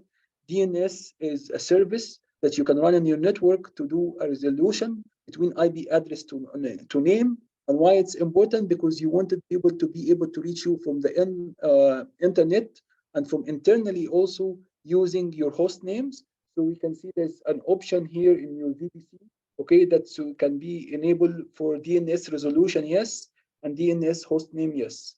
So this is also very important because it have EC2 auto assign DNS host names to an instance. So this is important again connecting your VPCs. If you decided one day, guys, to have many VPCs, that means you have a VPC exist in one region in the world, and another VPC connected to another regions. The way I think about it, if let's say two companies they decided to really do a merge, and one of these company was working with AWS in the United States, and one of them was working with AWS in maybe Bahrain or UAE or in Saudi Arabia. And these companies, they are part of merge, so they are becoming a one company, or there's acquisition happen, and you wanted to connect both network together. Okay, so you really can do something called VPC peering, that you connecting two VPCs, and you started to really configure different connectivity between both of them. So this is what we call connected VPCs. And sometimes we do hyper network. Okay, so hyper network means if I have my own network over here, and I have also this is on premises, okay, and you have the cloud network, and you wanted really to connect between them. So AWS giving you this option. So they give you option to implement connectivity over IPsec. So they have a service to implement this over a very secure tunnel like a VPN. So they call it VPN. Or AWS, they have another option of connectivity. They call it direct connect. Means you go to the service provider in your country and say, you know what, I wanted to connect you. And if you have AWS region or AWS data center you will take this connectivity and send it to AWS network right away. So this is like a leased line or a specific line from your own network all the way to their data center. So this is for sure, it's more expensive, but in the same time is more secure. So this is all kind of connectivity that exists. I'm just trying to tell you about the use cases they use this different connectivity. Or maybe your company is big and they have different VPC depend about your regions. So you maybe if you have a company which is multinational and in each region they have a VPC, maybe you decided one day to connect this VPC together. So they give you multiple options. One of the options is VPC peering. But again, it will allow you to connect your VPC with another VPC. So this is maybe company A and company B, and they did a merge or acquisition. Okay, so we can connect both of them. But you need to remember in VPC peering, we only allow one-to-one connection. One-to-one connection, yani one connection between these VPCs. If I wanted another connection here, okay, between me and this VPC, I need to get another VPC peering between me and them. Okay, if I wanted another from VPC peering, I need another connection. So this is the VPC peering, okay? Full private IP connectivity between two VPCs can be VPC across regions. VPC can be different, can be for different accounts. This is the example of having different, basically companies and merging to one account. VPC ID range must not be overlapped. What we mean by this, guys, you remember when we talked earlier today, when the first thing we decide about VPC is the IP range. What is the IP range I'm going to use? Is 10.0.0 mentioned /16. It's saying that here, when you are trying to really merge with another VPC, they shouldn't be using the same IP range because this is going to create a conflict. You cannot have in the same network, guys, two IP addresses are the same or two network ID as the same, because this will create a conflict. You need to be unique host within your network. So this is another thing you really need to take care. And that's why VPC peering started to disappear for one reason, because this one-to-one peering, and as you can see, the more peering you do with another organization or another branch office, you need to create more peering, and it's like really hard to implement. That's why they started to look at something more useful, which is basically establish VPC peering, create a route. This is the 4 steps, and this is how to create the VPC routing. They have something called transient gateway that will allow other VPC to join. Here you have like 4 or 5 different VPC. They can all connect via transient gateway. I'm gonna not get you into this. We started in the beginning, so I'm gonna show you guys. This is also what I talked about on-premises network to your VPC. So we have something called EWS VPN that you connect over the internet using a VPN channel with an IPsec, which is really good because you still can use the internet and encrypt the traffic between the two sites, between your network and between the AWS network. So this is making network secure over transit channels. Here, the AWS is more secure, but it's more expensive. And this is basically the diagram I wanted you guys to do. If you have the time today, is to create public subnet and two public subnets and two private subnets. Okay, and each one is in an availability zone. Need to create iGateway, internet gateway. We need to have an incidence installed in all of them. So you create 4 instances, and one of these instances is going to be connected to a NATed gateway. Okay, and you need to implement the security group and also the NACLs, the network access. So this is kind of diagram, which is how it looks really in reality. Because as you can see here, guys, we have something called VPN to connect our on-premises with our network over here to have connectivity between our on-premises and AWS. So this is kind of things that we really do in reality. So again, just let's take it step by step how to create this diagram. By the way, AWS, because this is the most common diagrams you've seen, you can create this in one step, okay? Or you can create it, just use proxy with firewall, BBC can also be used as a proxy to protect AWS. As we use proxy with firewall, okay? A VPC can also be used as a proxy. A VPC can also be used as a proxy to protect AWS. Exactly, yes. So consider but the more accurate looking at VPC is to think that you are creating your network on the cloud. So when you create your network on the cloud, you need a space of IP addresses. You need to create your subnets. You need to create your private subnets and public subnets. You need to create your gateways and all this stuff. So this is the really how it looks like.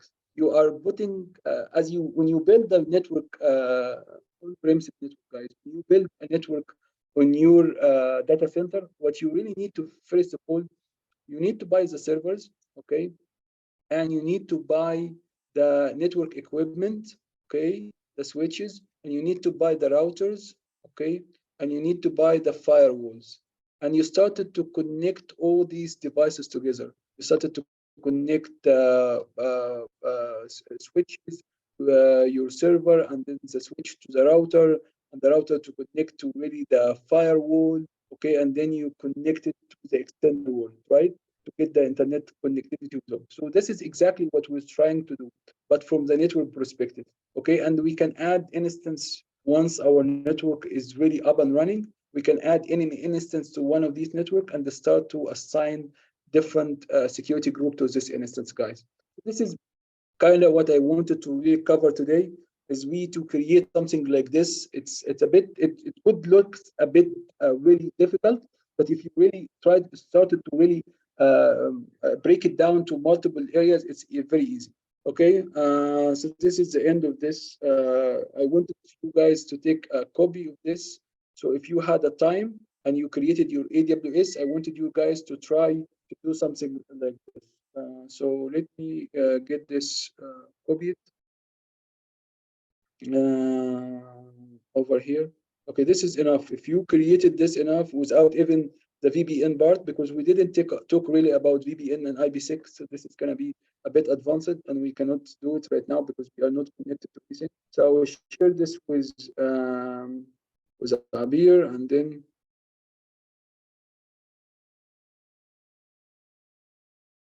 okay, so Abir later on can share it with you guys if you wanted to do.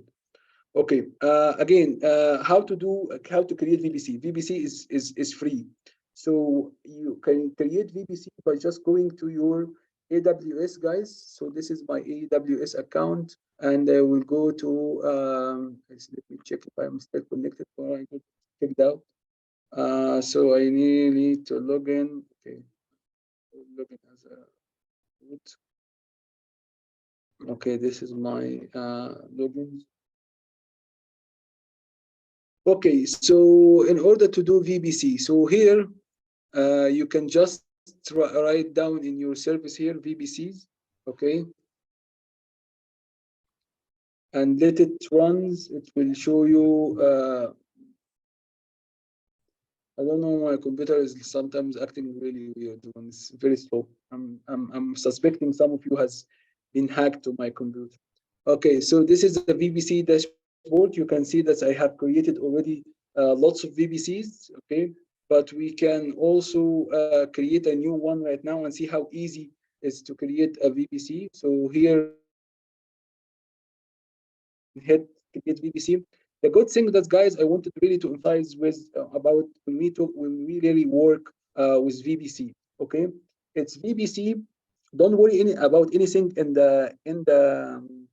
AWS, because you will not be able to do something that AWS are really not allowing you to do. So you will not break things. You can try as much as you want. This is the whole idea here. You can try and it's free. Okay, so here there is something called VPC and more.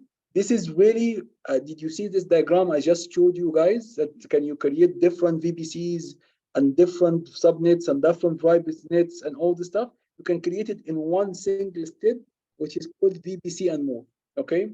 So this is will create you the whole diagram. So this is the easiest way to build your network in one step. So see, this is how easy it is. But you can create simple steps and you can create VPC.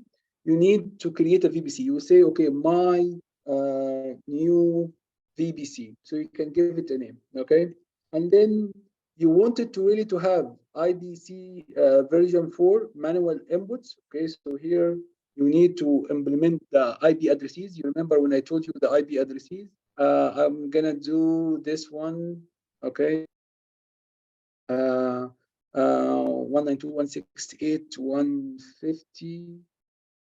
Okay, so I will say no, I will just make it like big one. This is a CIDR and dash 16. Okay, so this is gonna be my whole network. And don't worry, even if you choose a wrong CIDR, you can later on change it or get the proper one. You wanted really to have IP version 6. You remember when we talked about it can allow you to do double stack. So here we can connect it to IP version 6. We can connect it here, or we can leave it without IP version 6. It's up to you guys how to do it, okay? And then tenancy, you can leave it as default, okay? You'll not change anything. And if you wanted really some text to remind you about this, you can name it my new VPC.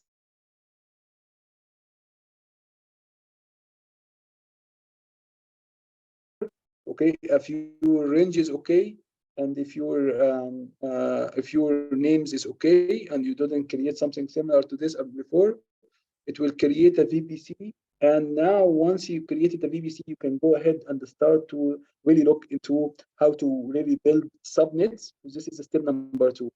Step number 1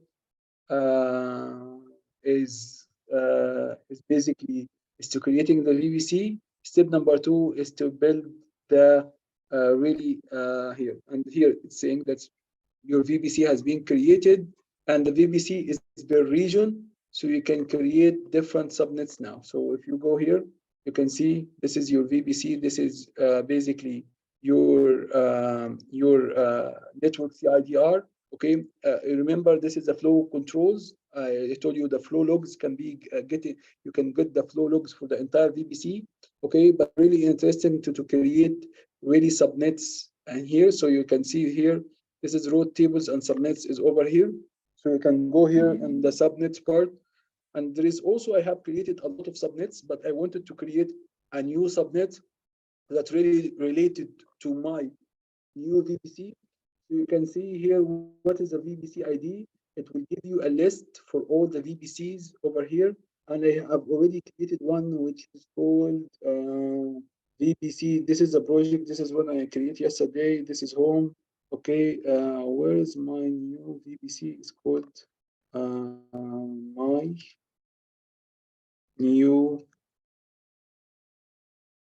I created one here, guys. Let me go back to. It's been created, right? So let me go to my VPC to check if all my VPC is here. Okay, so I created the project one. Okay, what did you call this new one? Where is the new range? Okay, maybe I have to just refresh, because sometimes when you don't refresh, it doesn't show you the new content. So it should show you the VPC that we just created, which is 192. So this is the 192 over here. Okay, so this is the name of it. So I'm gonna come here and call it my new VPC. Okay, and I'm gonna save here. Okay, so this is my new VPC. If I go to my subnets, I wanted to create a subnets. So I would go here, say create subnets, and this in the subnets, I will should see my new VPC. Okay, so I created this. And again, the subnet will ask you about the IP addresses. Okay, do you want to use this IP address versions? Okay, so this is gonna be also something you should do. Okay, the subnet name, you should saying that's the subnet name is gonna be my public subnet for web servers, because this is what we have created. Again, here the availability zone, you can create the availability zone, because I said again the subnet will be located in one availability zones. So I'm gonna use Virginia. There's so many things, so I'm gonna use this one. Okay, the IP address range for this subnet is from the same range that I've already created. So I'm gonna do this. I'm gonna do /24. This is the subnets here. So any instance I will add to this server by default, it will create it will create an IP address for the instance within this network.